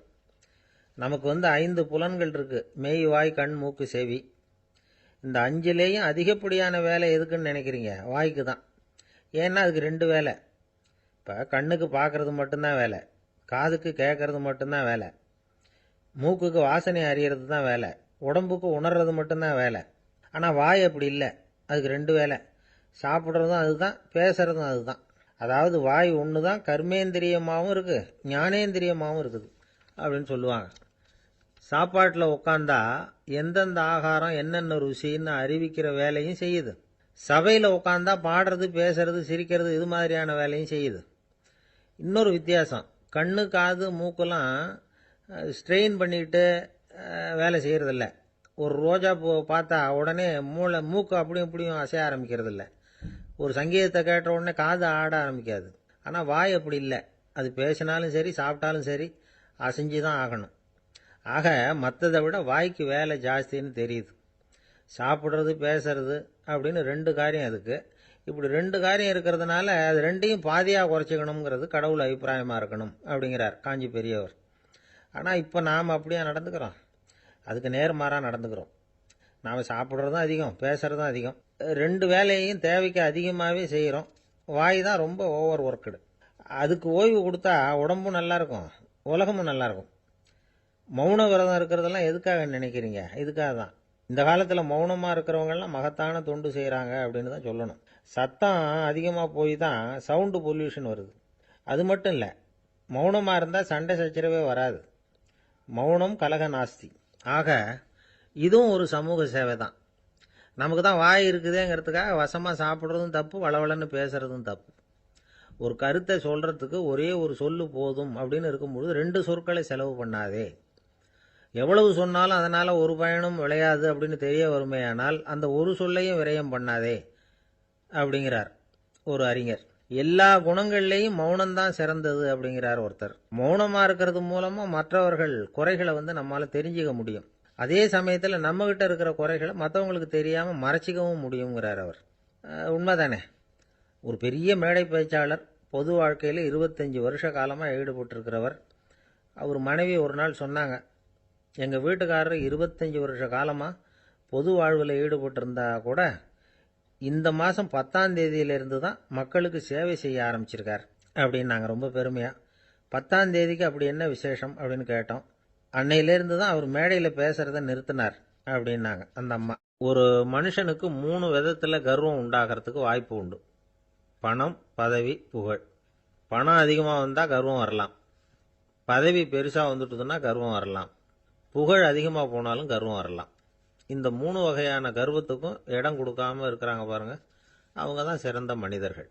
ஒரு பெரிய பொறுப்பில் இருக்கிறவங்களுக்கு கர்வம் வந்துடக்கூடாது. அப்படி வந்துட்டுதுன்னா அது எல்லாருக்கும் இடைஞ்சல். ஒரு ராஜா இருந்தார். அவர் ஒரு நாள் தன்னுடைய தலைநகரத்தை சுற்றி வந்துகிட்டு இருந்தார். ஒரு இடத்துல ஒரு அழகான நிலத்தை பார்த்தார்.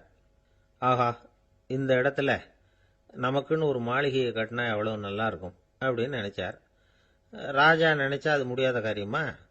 சரி, இந்த நிலம் யாருக்கு சொந்தம்னு விசாரிங்க அப்படின்னார் பக்கத்தில் இருந்தவங்க கிட்ட. அவங்கெல்லாம் ஓடி போய் விசாரிச்சாங்க. அந்த இடம் ஒரு வயசான கிழவிக்கு சொந்தம், வயசான அம்மாவுக்கு சொந்தமா. அந்த அம்மா தான் அதில் ஒரு குடிசையை போட்டு குடியிருந்துட்டு இருக்கிறாங்க. சரி, அந்த நிலத்துக்கு ஒரு விலையை நிர்ணயம் பண்ணி அதை அந்த வயசான அம்மா கிட்ட கொடுத்துருங்கோ அப்படின்னு உத்தரவு போட்டார் ராஜா. ஆனால் அந்த அம்மா, இது எங்கள் பூர்வீக இடம், இதை விற்க மாட்டேன் அப்படின்னு சொல்லிவிட்டுது. சரி, 2 பங்கு விலை கொடுக்குறோம்னு சொல்லி பாருங்க அப்படின்னாங்க. அப்படியே சொன்னாங்க அரண்மனை ஆட்கள். அதுக்கும் சம்மதிக்கலை அந்த அம்மா. இதை கேள்விப்பட்டதும் ராஜாவுக்கு கோபம் வந்துட்டுது. தன்னுடைய ஆளுங்களை கூப்பிட்டார். போய் அந்த குடிசையை பிரித்து எறிங்க, காசெல்லாம் ஒன்றும் கொடுக்காதீங்க அப்படின்னு கத்தினார். அவ்வளோதான். அடுத்த நிமிஷம் அரண்மனை ஆசாமிகள் போனாங்க, குடிசையை பிரித்து எரிஞ்சாங்க. அந்த வயசான அம்மா இருக்கு, அதுவும் அந்த இடத்த விட்டு துரத்தி விட்டாங்க. அந்த இடத்துல ஒரு அரச மாளிகையை கட்டி முடிச்சிட்டாங்க. அந்த வயசான அம்மா பாவம், ராஜாவே இப்படி பண்ணால் யாருக்கிட்ட போய் முறையிட முடியும்? ஒரு ஞானி இருந்தார், அவர்கிட்ட போய் சொன்னாங்க. அவர் இவங்க சொன்னதை கேட்டு மனசில் வச்சுக்கிட்டார். ஒரு நாள் அந்த ராஜாவே இந்த ஞானியை கூப்பிட்டார். புதுசாக ஒரு மாளிகை கட்டியிருக்கிறேன், வந்து பாருங்கன்னு. சரின்னு சொல்லி இந்த பெரியவர் ஒரு நாள் அந்த மாளிகைக்கு போனார். சும்மா போகல, ஒரு கழுதையையும் ஓட்டிகிட்டு போனார். கொஞ்சம் சாக்குகள், வெத்து சாக்கு, அதையும் எடுத்து கழுதை முதுகில் போட்டு கழுதையை ஓட்டிகிட்டு போகிறார். ராஜா பார்த்தார். அவருக்கு இது ஆச்சரியமாக இருந்தது. என்ன இது, மாளிகைக்கு வந்துட்டு போங்கன்னு கூப்பிட்டா கழுதை சாக்கு இதெல்லாம் கொண்டு வராரே, ஒன்றும் புரியலையேன்னு நினைச்சார். எதுக்காக இதெல்லாம்னு கேட்டார். அரசருடைய தோட்டத்திலிருந்து கொஞ்சம் மண் எடுத்துகிட்டு போகிறதுக்கு ஆசைப்படுறேன், அதுக்கு நீங்கள் அனுமதி கொடுக்கணும் அப்படின்னாரு இவர். இது என்ன வேடிக்கையான கோரிக்கையாக இருக்குது அப்படின்னு நினைச்சார் ராஜா. இருந்தாலும் மண்ணு தானே கேட்குறாரு, எடுத்துகிட்டு போட்டுமே அப்படின்னு நினைச்சார். சரி, நான் அனுமதி கொடுத்தார். அந்த பெரியவர் தோட்டத்துக்கு போனார், மண்ணை வெட்டினார், சாக்கில் போட்டு நிரப்புனார். ராஜாவை கொஞ்சம் கிட்ட வாங்கன்னு கூப்பிட்டார். இந்த மண் மூட்டையை தூக்கி கழுதையோட முதுகில் வைக்கணும், கொஞ்சம் உதவி பண்ணுங்கன்னார். ஓ, பண்ணுறேனே அப்படின்னு சொல்லி ராஜா கிட்ட போனார். மூட்டையை தூக்கி பார்க்குறாரு, முடியல, திணறி போட்டார். இப்போ அந்த ஞானி பேசினாராம். அரசே, இந்த ஒரு சாக்கு மண்ணையே உங்களால் தூக்க முடியல, அந்த கிழவிகிட்ட இருந்து அந்த அக்கிரமமாக அபகரித்த இந்த தோட்டம் பூராவையும் சுமக்கணும்னு ஆசைப்படுறீங்களே, அது உங்களால் முடியுமா அப்படின்னு கேட்டாராம். ராஜா யோசனை பண்ண ஆரம்பித்தார். தன்னுடைய செயலுக்காக வருத்தப்பட்டாராம். அந்த வயசான அம்மாவை உடனடியாக வரவழைச்சார். தாயே, தப்பு பண்ணிட்டேன், என்னை மன்னிச்சுக்குங்க, இன்னையிலேருந்து இந்த மாளிகையும் தோட்டமும் உங்களுக்கு தான் சொந்தம் அப்படின்னு சொல்லிவிட்டாராம். போகிறப்ப இந்த உலகத்திலேருந்து எண்ணத்தை எடுத்துகிட்டு போக போகிறோம், அதனால் ரொம்பவும் அலட்டிக்க வேண்டியதில்லை, கர்வப்பட வேண்டியதில்லை அப்படிங்கிறது ஒரு பெரிய உபதேசம். ஒரு பெரிய மனுஷன் சாக கிடந்தார், ரொம்பவும் அழுதார். ஏன் அழறீங்க அப்படின்னு கேட்டாங்க சுற்றி இருந்தவங்க. நான் சாகிறதுக்காக கவலைப்படலை, நான் நம்ம ஜனங்களுக்காக எவ்வளவோ காரியம்லாம் செஞ்சுக்கிட்டு வந்தேன். நான் செஞ்சுக்கிட்டு வந்த சேவையை இனிமேல் யார் செய்ய போகிறாங்க, அது யாரால் முடியும், அதை நினச்சி தான் அழறேன் அப்படின்னாராம். ஒருத்தர் முன்னாடி வந்தார். அதுக்காக நீங்கள் கவலைப்படாதீங்க, உங்கள் சேவையை தொடர்ந்து செய்யறதுக்கு என்ன மாதிரி இளைஞர் பட்டாலும் தயாராக இருக்குது, இருந்தாலும் எங்கள் கவலை என்னன்னா அப்படின்னு இழுத்தார். என்ன சொல்லுங்கன்னு கேட்டார் அவர். நீங்க இதுவரைக்கும் என்ன சேவை செஞ்சுக்கிட்டு வந்தீங்க, அதுதான் எங்களுக்கு இன்னமும் புரியாத புதிரா இருக்கு அப்படின்னாராம் அவரு. ஒருத்தர் ஒரு தவறு செஞ்சு விடுறாருன்னு வச்சுக்கங்க, உடனே நீ செஞ்சது தவறு அப்படின்னு சொல்றது ஒரு வகை. அதுக்கு பதிலா எது சரின்னு அவர் புரிந்து கொள்ள உதவி செய்யறது இன்னொரு வகை. இந்த ரெண்டாவது வகை இருக்கு பாருங்க, நிர்வாக இயல்ல இது ரொம்ப முக்கியம். அலுவலகத்தில் வேலை பார்க்குற ஒருத்தர் முக்கியமா தெரிஞ்சுக்க வேண்டியது என்ன தெரியுமா? சக ஊழியர்கள் கிட்ட எப்படி பழகணும், மேலதிகாரிகள் கிட்ட எப்படி பழகணும், தனக்கு கீழே வேலை செய்கிறவங்க கிட்ட எப்படி பழகணும், வாடிக்கையாளர்கள் கிட்ட எப்படி பழகணும், இவங்க எல்லார்கிட்டையும் செம்மையான உறவை ஏற்படுத்திக்கிறது எப்படி, இதையெல்லாம் சொல்லிக் கொடுக்குற பாடம் தான் இன்டர் பர்சனல் ஸ்கில், திறமையான உறவு அப்படிங்கிறது. எந்த வேலையில் இருந்தாலும் சரி, இந்த உறவுகளை வளர்க்கும் திறன் உள்ளவங்க சீக்கிரம் முன்னுக்கு வந்துடுறாங்க. மற்றவங்க கிட்ட உறவை பலப்படுத்திக்கிறது எப்படி அப்படின்னு தெரிஞ்சுக்கிட்டோம்னா எந்த ஒரு தடையையும் சுலபமாக தாண்டி செய்கிற தொழிலில் முன்னுக்கு வந்துடலாம். ஹார்வர்டு பல்கலைக்கழகத்தில் ஒரு கணக்கெடுப்பு பண்ணி பார்த்தாங்களாம். பார்க்கிற வேலையில் எது மாதிரி குணாதிசயம் உள்ளவங்க வேகமாக முன்னுக்கு வர்றாங்க அப்படின்னு தெரிஞ்சுக்கிறதுக்காக இந்த கணக்கெடுப்பு. வெவ்வேறு துறையில் வேகமாக முன்னுக்கு வந்திருக்கிற பல பேரை சந்தித்து இந்த சர்வேயை நடத்தியிருக்கிறாங்க. அவங்க கண்டுபிடிச்சு சொல்லியிருக்கிற உண்மை என்ன தெரியுமா? ஒருத்தர் ஒரு வேலையில் இருந்தால் அது சம்பந்தப்பட்ட சப்ஜெக்ட் பற்றிய அறிவு 35% இருந்தால் போதுமா. ஆனால் உறவுகளை வளர்க்கக்கூடிய திறன், இன்டர் பர்சனல் ஸ்கில்லு 65% வேணும். இப்படி உள்ளவங்க சீக்கிரம் முன்னுக்கு வந்துடுறாங்களாம். அதனால் ஒருத்தருக்கு வேலை சரியாக புரியலைன்னா கூட விவரமாக மற்றவங்க கிட்ட பழகிறது எப்படின்னு புரிஞ்சால் போதும், அவர் முன்னுக்கு வந்துடலாம். அலுவலகங்களில் மட்டும் இல்லை, எல்லா இடங்கள்லையும் இது ரொம்ப முக்கியம். வீட்டுக்குள்ளேயும் இது ரொம்ப முக்கியம், வீட்டுக்கு வெளியேயும் இது முக்கியம். அடுத்தவங்க கிட்ட பழகிறது எப்படிங்கிறத தெரிஞ்சுக்காதவன் வாழ்க்கையில் முன்னேற முடியாது. இன்னைக்கு ஆயுதங்களால் காயப்படுத்தி கொள்ளுகிறவர்களை விட வார்த்தைகளால் காயப்படுத்தி கொள்ளுகிறவர்கள் தான் அதிகம். பெரியவங்க என்ன சொல்றாங்க தெரியுமா? நீங்க இந்த பூமியில பிறந்ததன் அர்த்தம் பூர்த்தி ஆகணும்னா அடுத்தவங்களுக்கு உதவி பண்ணுங்க. அடுத்தவங்களுக்கு உதவி செய்ய முடியாவிட்டால் கூட பரவாயில்லை, ஆனால் யாரையும் புண்படுத்தி விடாதீங்க அப்படின்னு சொல்றாங்க. எனக்கு தெரிஞ்ச ஒருத்தர் ஒரு அலுவலகத்தில் வேலை பார்க்குறார். அவர் சொல்லுவார், எனக்கு இந்த இன்டர் பர்சனல் ஸ்கில் ரொம்ப அதிகம் சார். சக ஊழியர்கள்கிட்ட ரொம்ப சுமூகமாக நடந்துக்குவேன். என் கூட வேலை பார்க்குற ஒருத்தருக்கு ஏதாவது ஒரு கஷ்டம்னா அந்த சமயத்தில் அவர் செய்ய வேண்டிய வேலையை நான் செஞ்சிருவேன் சார் அப்படிம்பார். நான் அவர்கிட்ட சமீபத்தில் அப்படி ஏதாவது செஞ்சுருக்கீங்களா அப்படின்னு கேட்டேன். செஞ்சுருக்கேன் சார். போன வாரம் புதன்கிழமை ஆஃபீஸில் என் பக்கத்து சீட்டுக்காரருக்கு வயிற்று வலி. உடனே நான் மெடிக்கல் லீவ் போட்டுட்டு எங்கள் வீட்டுக்கு போயிட்டேன் சார் அப்படின்னா. ஒரு ஊரில் ஒரு கோயில் இருந்தது. ரொம்ப பழைய கோயில். உள்ளே போகிறதுக்கே பயமாக இருக்கும். எந்த நேரத்தில் இடிஞ்சு விழுந்துருமோ அப்படிங்கிற பயம். அப்படி இருந்ததுனால யாரும் துணிஞ்சு சாமி கும்பிடுறதுக்கு அங்கே போகிறதில்ல. கோயிலுக்கு வர்ற கூட்டம் கொஞ்சம் கொஞ்சமாக குறைய ஆரம்பிச்சுட்டுது. கோயில் நிர்வாகிகள் எல்லாரும் கூடி உட்காந்து பேசினாங்க. என்ன பண்ணலாம்னு யோசனை பண்ணாங்க. எந்த இடம் மோசமாக இருக்கோ அந்த இடத்த பழுது பார்த்தாங்க. அங்கே எங்கே வர்ணத்தை பூசி கொஞ்சம் அழகுபடுத்தி பார்த்தாங்க. ஏதோ இந்த ஊரில் கோயில்னு ஒன்று இருக்கு, அது மக்களுக்கு தெரியணும் அப்படிங்கிறதுக்காகத்தான் இப்படிலாம் பண்ணாங்க. இருந்தாலும் கோவில் இருக்கிற நிலைமை மக்களுக்கு தெரியும். அதனால் அங்கே வர்றது குறைச்சிக்கிட்டாங்க அவங்க. ஒரு கட்டத்தில் யாருமே வர்றதில்லை. நிலைமை அந்த அளவுக்கு ஆயிட்டுது. மறுபடியும் கோவில் நிர்வாகிகள் கூட்டம் நடந்தது.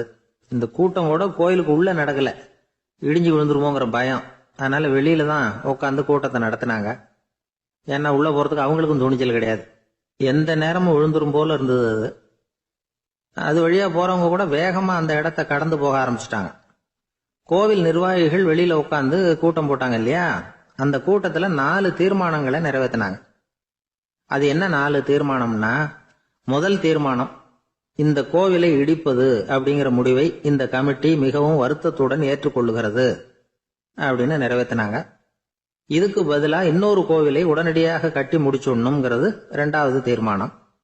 3வது தீர்மானம் என்ன தெரியுமா? பழைய கோவிலின் கதவுகள், அதிலிருந்து பிரிச்சு எடுக்கிற செங்கல், இதையே புது கோவில் கட்டுவதற்கு பயன்படுத்தி கொள்ள வேண்டியது. பழைய கோவில் இருந்த மாதிரியே அதே வடிவத்தில் புது கோவிலையும் கட்ட வேண்டியது. பழைய கோவிலின் அஸ்திவாரத்தை அப்படியே வச்சுக்கிட்டு அதுக்கு மேலே நாம் கோயிலை கட்டிக்க வேண்டியது. இதுதான் 3வது தீர்மானம். இதையும் கமிட்டி முழு மனசோட ஏற்றுக்கிட்டது. இது வரைக்கும் சரி. இப்போ அந்த கமிட்டி 4வதா ஒரு முக்கியமான தீர்மானத்தை கொண்டுகிட்டு வந்து அதையும் ஏகமனதாக நிறைவேற்றி விட்டது. அது என்ன தீர்மானம்னா, புதிய கோவில் கட்டி முடிக்கிற வரைக்கும் பழைய கோவிலை இடிக்கிறதில்லை அப்படிங்கிற தீர்மானம். எப்படி இருக்குது பாருங்க இது. பழசை இடிக்காத வரையில அதே இடத்துல புதுசா எப்படி கட்ட முடியும்? பல விஷயங்கள்ல நாம நடந்துகிற முறையும் இப்படிதான் இருக்குதான். வாழ்க்கையில முன்னேறணும்னு ஆசைப்படுவோம். அதே நேரத்துல அந்த முன்னேற்றத்துக்கு எது தடையா இருக்கோ அதை விட்டு விடுறதுக்கும் மனசு வராது. வெளிநாட்டுல ஒரு பெரிய விருந்து நடந்துகிட்டு இருந்துதான். எல்லாரும் மது கோப்பையும் கையுமா அலைஞ்சுகிட்டு இருக்கிறாங்க. ஒருத்தர் மட்டும் கையில எதுவும் இல்லாம ரொம்ப நல்ல பிள்ளையா சாதுவா ஒரு ஓரமா தனியா உட்கார்ந்துருக்கிறார். அவர்கிட்ட நெருங்கி வாங்க மது சாப்பிடலாம் அப்படின்னு கூப்பிட்டாங்களாம். என்னை வற்புறுத்தாதீங்க, நான் என் மனசுக்குள்ள உறுதியா தீர்மானம் பண்ணிவிட்டேன் அப்படின்னாராம். என்ன தீர்மானம் பண்ணியிருக்கீங்க அப்படின்னு கேட்டிருக்காங்க. ஏற்கனவே முழு போதையில் இருக்கும் பொழுது மறுபடியும் மது கோப்பையை தொடரதில்லை அப்படின்னு தீர்மானம் பண்ணியிருக்கேன் அப்படின்னாராம். ஏங்க எங்க போயிட்டு வரீங்க அப்படின்னு கேட்டேன். எனக்கு வேண்டப்பட்ட ஒருத்தரை பார்த்து. ஆஸ்பத்திரிக்குன்னார். எந்த ஆஸ்பத்திரிக்குன்னு? மாட்டு ஆஸ்பத்திரிக்குன்னார். என்ன விஷயம்னு? மாமனாருக்கு உடம்பு சரியில்லை, அதுதான் மாட்டு ஆஸ்பத்திரிக்கு போயிட்டு வரேன்னார். அட பாவி, அதுக்கு அந்த ஆஸ்பத்திரிக்கா போவாங்க அப்படின்னு ஆச்சரியமா. அட அது இல்லைப்பா, முதல்ல எங்கள் குடும்ப டாக்டர் தான் தேடிக்கிட்டு போனேன். அவர் அந்த நேரத்தில் அவர் வளர்க்குற நாய்க்குட்டிக்கு உடம்பு சரியில்லைன்னு சொல்லி அதை தூக்கிக்கிட்டு மாட்டு ஆஸ்பத்திரிக்கு போயிட்டாராம் சொன்னாங்க. அதனால் அங்கே போய் அவரை சந்தித்து விஷயத்தை சொல்லிவிட்டு வர்றேன்னார். அப்புறம் தான் எனக்கு கொஞ்சம் நிம்மதியாக இருந்தது. பொதுவாக நமக்கு தெரிஞ்ச வரையில் டாக்டர்கள் 2 வகை. நமக்கு வைத்தியம் பண்ணுற டாக்டர்கள் ஒரு வகை, நம்மக்கிட்ட இருக்கிற ஆடு மாடு கோழிக்கு வைத்தியம் பண்ணுற டாக்டர்கள் ஒரு வகை. இப்போ தான் எனக்கு தெரியும் இன்னொரு வகையான டாக்டர்களும் உண்டுங்கிறது.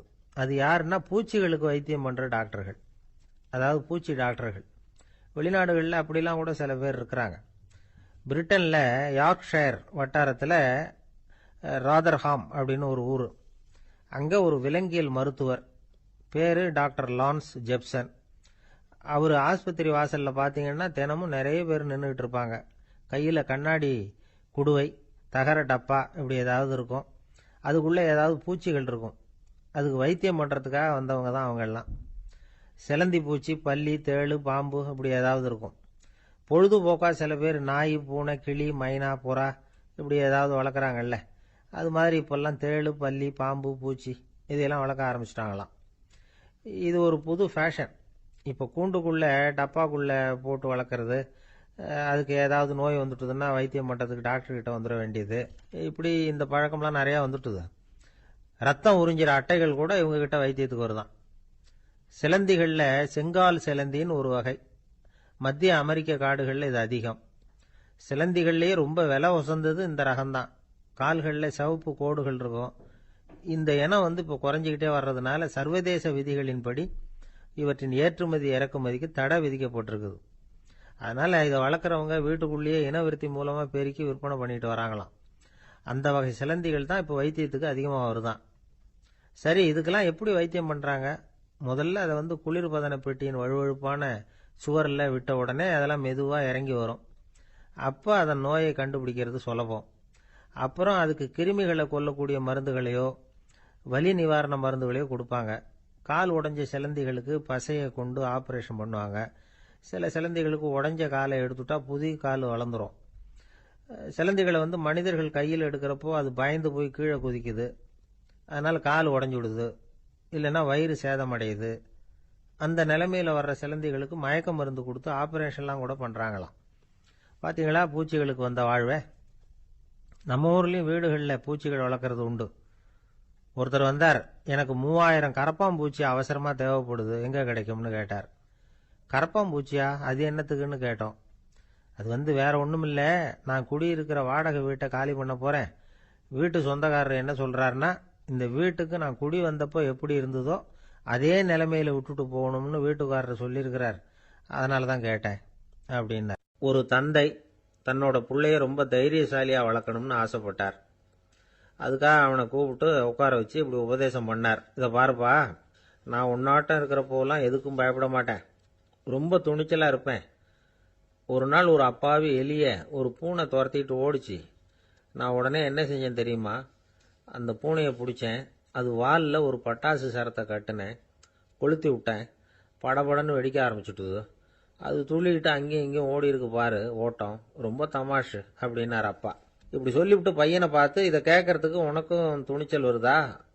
நான் என்னுடைய செயலை நீ கேட்குறப்போ உனக்கு துணிச்சல் வருதா அப்படின்னு கேட்டார். வருதுன்னா பையன். எப்படின்னா அப்படிங்கிற விவரத்தையும் சொன்னான் அவன். அதாவது எலியை விரட்டினத்துக்காக பூனை வாலில் பட்டாசு கொளுத்துனீங்க நீங்க, பூனையை விரட்டினத்துக்காக உங்க கழுத்துல பட்டாசு சரத்தை மாட்டினா என்னன்னு தோணுது எனக்கு அப்படின்னு நான் பையன். பையனோட துணிச்சல் அப்பாவே நடுங்க வச்சுட்டுது. அது சரி, ஒரு அப்பா பிள்ளைக்கு இப்படியா உபதேசம் பண்றது? எல்லாருக்கிட்டையும் அன்பா பழகிறது எப்படி அப்படின்னு சொல்லி கொடுக்கணும். பிஞ்சு உள்ளங்கள்ல நெஞ்ச தூவலாமா? ஒரு நாள் விநாயகர் ஒரு பூனையோட விளையாடிக்கிட்டு இருந்தாராம். அப்படி ஆசையா விளையாடிக்கிட்டு இருந்தப்ப அவரோட கை நகம் தவறுதலா பூனையோட முகத்துல பட்டுட்டுதான். அது ஒரு சின்ன கீறலை உண்டாகி விட்டுது. அப்பா அவர் அதை ஒரு பெருசா நினைக்கல. கொஞ்ச நேரத்துக்கு அப்புறம் விநாயகர் வீட்டுக்கு வந்தார். அவங்க அம்மா பார்வதி தேவியை பார்த்தார். பார்வதி தேவி கன்னத்துல விரலால கீறினது மாதிரி ஒரு அடையாளம் இருந்தது. விநாயகருக்கு அதிர்ச்சி, ஆச்சரியம். நம்ம அம்மா இந்த உலகத்துக்கே தாயார். அப்பேற்பட்ட அவங்க முகத்திலேயே கீறலை உண்டாக்கக்கூடியவங்க யாரா இருக்க முடியும் அப்படின்னு யோசனை பண்ணார். தாயே, உன்னுடைய கன்னத்தில் இந்த வடு எப்படிம்மா ஏற்பட்டதுன்னு கேட்டார். குழந்தாய், இது நீ செஞ்ச காரியம்தான்ப்பா. உன்னுடைய கை நகம் கீறினதுனால ஏற்பட்ட வடு தான் இது அப்படின்னாங்க அவங்க. விநாயகர் திடுக்கிட்டு போட்டார். எப்படிம்மா அது? நான் எந்த காலத்திலையும் உன்னை அப்படி கீறினதாக எனக்கு நினைவு இல்லையே அப்படின்னார். இன்னைக்கு காலையில் ஒரு பூனையை கீறினதை நீ மறந்துட்டியா அப்படின்னாங்க அந்த அம்மா. விநாயகர் திகைச்சு போய் நின்னார். பார்வதி தேவி சொன்னாங்க, இதை பார்ப்பா, இந்த உலகத்தில் இருக்கக்கூடிய எல்லா உயிர்கள்லேயும் நான் இருக்கிறேன். நான் தான் இந்த உலகமாக ஆகியிருக்கிறேன். ஆகையினால நீ யாரை துன்புறுத்தினாலும் அது உண்மையிலேயே என்ன துன்புறுத்தினதாக தான் வந்து முடியும் அப்படின்னாங்க. விநாயகர் மனசுக்குள்ள ஒரு வெளிச்சம் ஏற்பட்டுதான். அதுக்கப்புறம் அவர் யாரையுமே கல்யாணம் பண்ணிக்காததுக்கு அதுதான் காரணமா. இந்த உலகத்தில் எல்லாரையும், இங்கே இருக்கிற எல்லாத்தையும் தாயின் வடிவமாக அவர் பார்க்க ஆரம்பிச்சிட்டாராம். குருதேவர் ராமகிருஷ்ணர் இந்த கதையை எடுத்து சொல்லியிருக்கிறார். நபிகள் நாயகம் ஒரு தடவை ஒரு நாற்காலியில் உட்காந்து என்னமோ யோசனை பண்ணிட்டு இருந்திருக்கிறார். அப்போ அவரோட உடையில ஒரு கீழ்ப்பகுதி தரையில் படிஞ்சு கிடந்திருக்குது. அங்கே விளையாடிக்கிட்டு இருந்த ஒரு பூனை அது மேலே வந்து படுத்து தூங்கி போச்சு. தொழுகை செய்ய வேண்டிய நேரம் வந்துட்டுது. நபிகள் நாயகம் எழுந்திருக்க பார்த்தார். அப்போதான் பூனை தன்னோட உடை மேலே படுத்து தூங்கிட்டு இருக்கிறது கண்ணில் படுது. பூனையோட தூக்கத்தை கலைக்க விரும்பல அவர். தன்னுடைய சகோதரியை கூப்பிட்டார். ஒரு கத்திரிக்கோல் எடுத்துட்டு வர சொன்னார். பூனை படுத்திருந்த உடை பகுதி மட்டும் இருக்குல்ல, அதை மட்டும் அதோட கத்திரிச்சு விட்டுட்டு அதுக்கப்புறம் அவர் எழுந்திரிச்சு தொழுகைக்கு போனாராம். அதாவது பிற உயிர்கள் கிட்ட எப்படி அன்பு காட்டணுங்கிறத பெரியவங்க எவ்வளவோ விதத்தில் நமக்கு எடுத்து காட்டியிருக்கிறாங்க. இருந்தாலும் எத்தனை பேர் மனசில் அதெல்லாம் உரைச்சிருக்குது? நாமளும் நம்ம ட்ரெஸ்ஸு மேலே ஒரு பூனை படுத்திருந்தா ஒரு கத்திரிக்கோலை தான் தேடுவோம், எடுத்துகிட்டு வர சொல்லுவோம். துணியை வெட்டுறதுக்கு பதிலாக இல்லை அதோட வாழை வெட்டினா என்ன அப்படின்னு தோணும். ஒரு ஆள் ரொம்ப பிரியமாக ஒரு பூனையை ஆற்றுல குளிப்பாட்டிக்கிட்டு இருந்தானா. எப்படி? அந்த பூனையை ஆற்று தண்ணியில் அமுக்கி அமுக்கி குளிப்பாட்டிக்கிட்டு இருக்கிறான். அந்த வழியாக போன பெரிய ஒருத்தர் இதை பார்த்தார். இதை பார்ப்பா, பூனையை அது மாதிரி ஆற்று தண்ணியில் அமுக்கி குளிப்பாட்டாத, மூச்சு திணறி செத்து போடும் அப்படின்னு அட்வைஸ் பண்ணார். நீ போய் அவன் வேலையை பார்த்துக்கிட்டு, எனக்கு எல்லாம் தெரியும்னா இவன். சரின்னு அவர் போயிட்டார். கொஞ்ச நேரம் கழித்து அவரே அந்த வழியாக திரும்பி வந்துக்கிட்டு இருந்தார். ஆற்றுல பூனையை குளிப்பாட்டிக்கிட்டு இருந்தவன் அழுதுகிட்டு உட்காந்துருக்கிறான். பக்கத்தில் அந்த பூனை செத்து கிடக்குது. இதை பார்த்தார் பெரியவர். நான் தான் அப்போவே சொன்னேனே அந்த பூனையை ஆற்றுல நினைக்காதேன்னு, அதை கேட்டிருந்தா இப்படி ஆயிருக்குமா அப்படின்னார். அந்த ஆள் கோபமாக இவரை முறைச்சி பார்த்தான். அட போய்யா, இந்த பூனை ஆற்றுல குளித்ததுனால ஒன்றும் செத்து போகல, குளித்ததுக்கு அப்புறம் அதோட உடம்பு ஈரமாக இருக்குதுன்னு அதை புழிஞ்சேன், அதனால தான் இப்படி ஆயிட்டுது அப்படின்னு நானா. உலகத்தில் எது எதுக்கும் ஆராய்ச்சி கூடங்கள் இருக்குதுல்ல, அது மாதிரி தூக்கத்தை பற்றி ஆராய்ச்சி பண்ணுறதுக்கு ஒரு ஆராய்ச்சி கூடம் இருக்குது. அப்படி ஆராய்ச்சி பண்ணணும்னா அதுக்கு மூழ்கிக்கிட்டு இருக்கணும்ல. அதனால தான் அந்த ஆராய்ச்சி கூடம் இங்கே இல்லை. அமெரிக்காவில் பாஸ்டன் பல்கலைக்கழக மருத்துவமனையில் அது இருக்குது. அங்கே தூக்கத்தை பற்றி பலவிதமான ஆராய்ச்சிகள் பண்ணிகிட்டு இருக்கிறாங்க.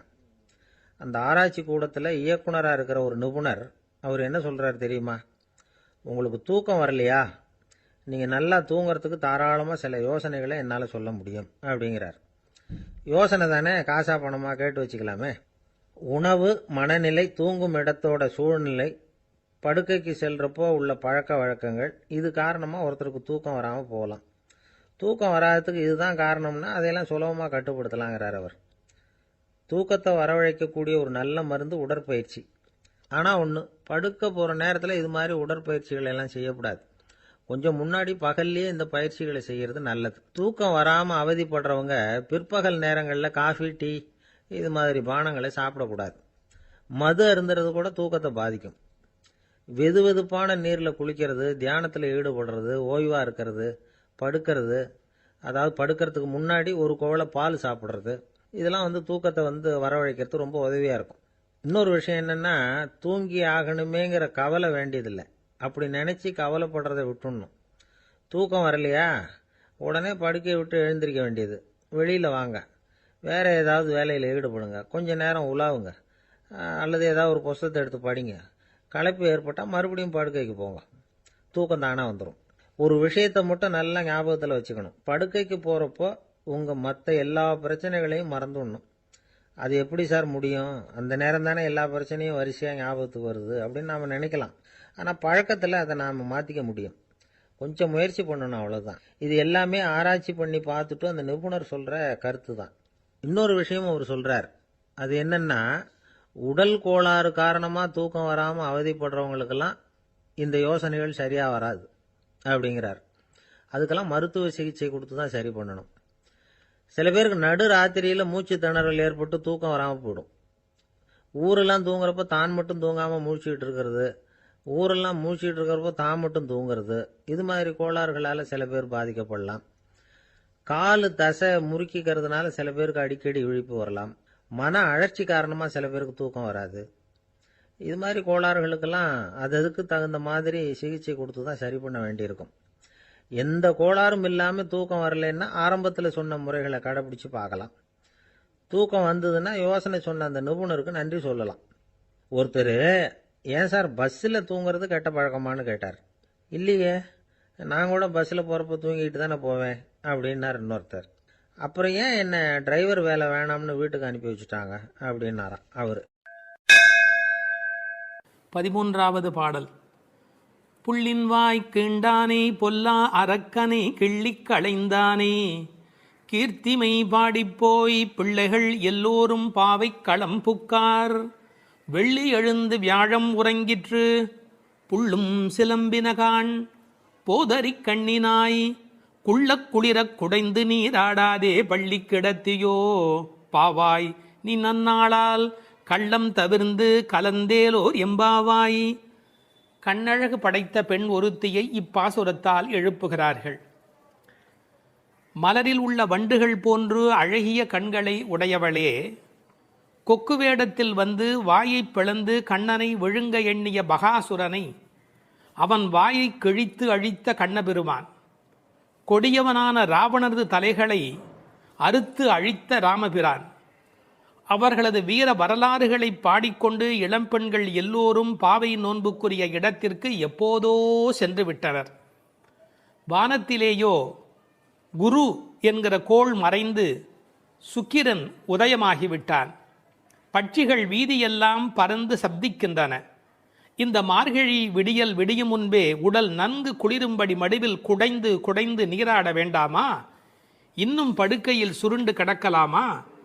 நல்ல நாளும் அதுவுமாக இப்படி இருக்கிறாயே, அப்படி உனக்கு என்ன தனிய அனுபவம்? உன் மனதில் உள்ள கள்ளத்தனத்தை விடுத்து எங்களோடு சேர்ந்து வா என்று அழைக்கிறார்கள். இதை ரசமாக அனுபவிக்கிறவர்கள் முதல் பாடலிலே மனத்துக்கினியான் என்று ராமனை பேசிவிட்டதால் இந்த ஆயர்பாடிக்குள்ளே ஒரு பெரிய விவாத கோலாகலம் ஏற்பட்டு விட்டதாம். அதாவது சர்ச்சை. அது யாரடா அது? கண்ணனுடைய ஊரிலே வந்து ராமனுடைய கதையை பேசிக் கொண்டிருக்கிறார்களே என்று சில பேர், சில ஆயர்கள் கோபப்படவும், ஏன் அப்படி பேசக்கூடாதா என்று சில பேர் மறுபடியும் எதிர்ப்பக்கம் விவாதிக்கவும், ஒரு பட்டிமண்டபத்தை போலவே ஒரு விவாதம் அங்கு தொடங்கிவிட்டது என்று அனுபவிப்பார்கள். ஏனென்றால் இந்த பாடல் எப்படி வருகிறது? புள்ளின்வாய் கீண்டானி என்று கண்ணபெருமான் பகாசுரனை அழித்த கதையை சொல்லி பிறகு பொல்லா அரக்கனை கிள்ளி களைந்தானே என்று ராமாவதார கதையையும் சேர்த்து பேசுகிறார்கள். அதை எப்படி சொல்லுகிறார்கள்? கண்ணனுடைய ஸ்தலத்தில் ராமனுடைய கதையா என்று ஒருவர் கேட்க, ஏன் முன்பு ராமனை பாடிய காலத்திலே நாம் கண்ணனை சேர்த்து பாடியது இல்லையா? அந்த காரணமாக வருக வருக வருக இங்கே வாமன நம்பி வருக, கரிய குடல் செவ்வவாய் முகத்து என் காகுத்த நம்பி வருக என்று ஆண்டாளே பாடியிருக்கிறாளே. எனவே ஆண்டாள் சிற்றில் சிதைத்தல் பாடுகிற காலத்தில் சீதவாய் அமுதம் உண்டாய் எங்கள் சிற்றில் சிதையேல் என்று பாடியிருக்கிறாளே. அந்த அனுபவத்தை எல்லாம் இங்கே குறிப்பிடுகிறார்கள். வருக வருக என்று ஆழ்வார் அனுபவித்ததையும் சிற்றில் சிதைக்காதே என்று ஆண்டாள் அனுபவித்ததையும் இந்த இடத்தில் மேற்கோளாக காட்டி, இந்த அயோத்தியிலே ராமபெருமானுடைய புகழை பேசுவது போல ஆயர்பாடியில் கண்ணன் புகழ்தான் பேச வேண்டும் என்ற கட்டாயமில்லை, இடம் மாறி பேசினாலும் ஒன்றும் தவறு இல்லை என்று ஒப்பந்தமாயிற்று என்று இதை வேறு ஒரு கோணத்திலே பேசுவார்கள். தீவிர பற்று உடையவர்கள் எப்போதும் இது போன்ற பிரச்சனைகளில் ஈடுபடுவது என்பது தவிர்க்க முடியாதது. புள்ளின் வாய் கிண்டானே பொல்லா அரக்கனை கிள்ளி களைந்தானே, பறவை வடிவத்திலே வந்தவனை அவன் அழித்தவன். பள்ளத்தில் மேயும் பறவை உருக்கொண்டு கள்ள அசுரன் வருவானை தான் கண்டு புள்ளிதுவென்று பொதுக்கோ வாய்க்கிண்டான், அப்படியே வாய்க்கிண்டிட்டான், அப்படியே கிழித்து எறிந்து விட்டான். அப்படி அழித்த வரலாற்றை சொன்னவர்கள் பொல்லா அரக்கனை கிள்ளிக்களைந்தானே என்று ராவணனை கொன்றதை பேசுகிறார்கள்.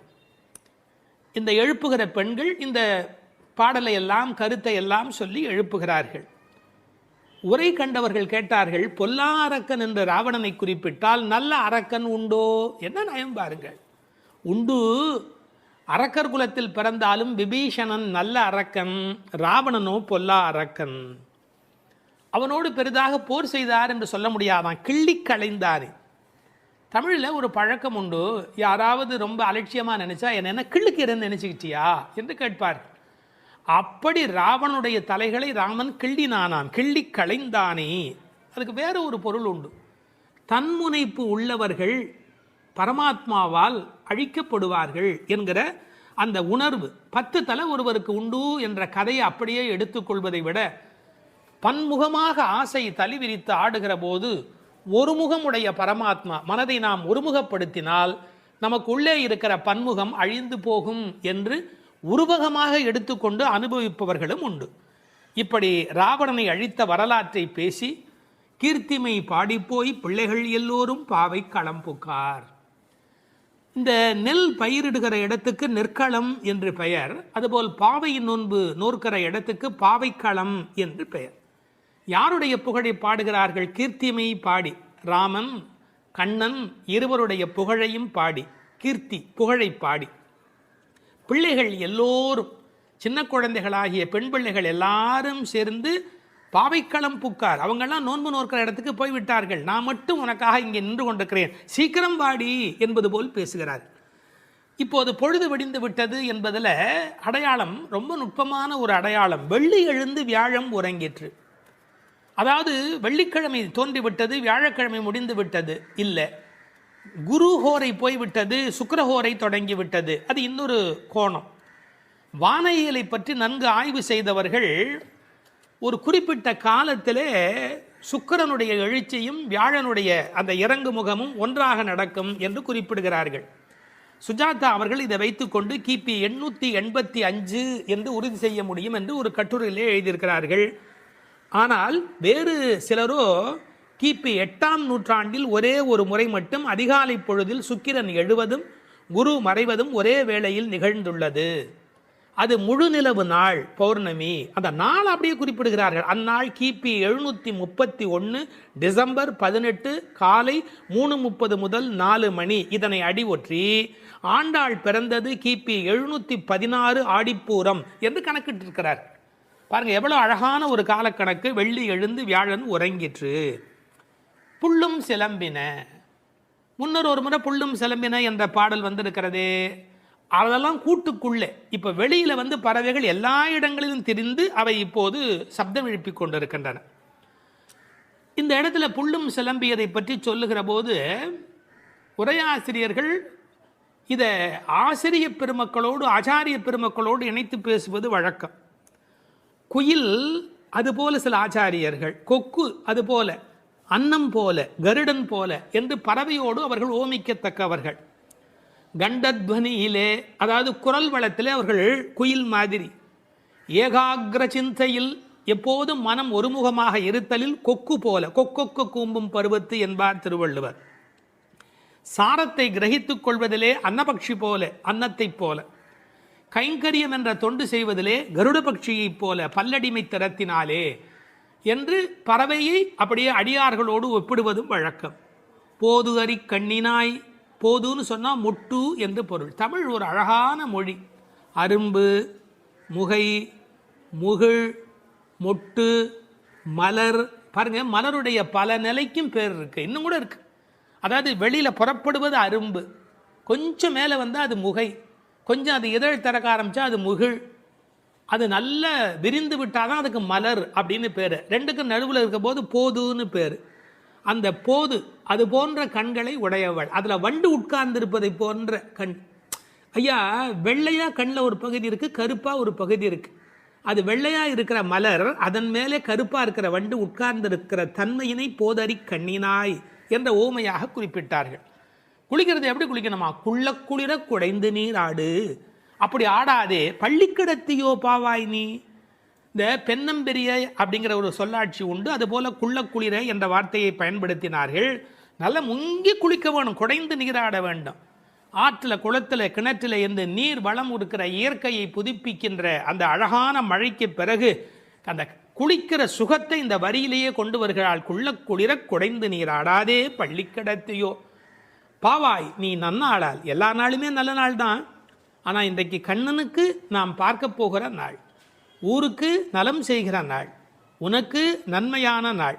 அப்படி இருக்கும்போது நீ படுத்து கிடக்கிறாயே, பள்ளி அறையிலேயே படுத்து கிடப்பவருக்கு பள்ளி கொண்ட பெருமாளை பார்க்கிற பாக்கியம் கிடைக்குமா? அவனை பருகும் சுகம் உனக்கு எப்படி வாய்க்கும்? கள்ளம் தவிர்ந்து கலந்தேலோர் எம்பாவாய்.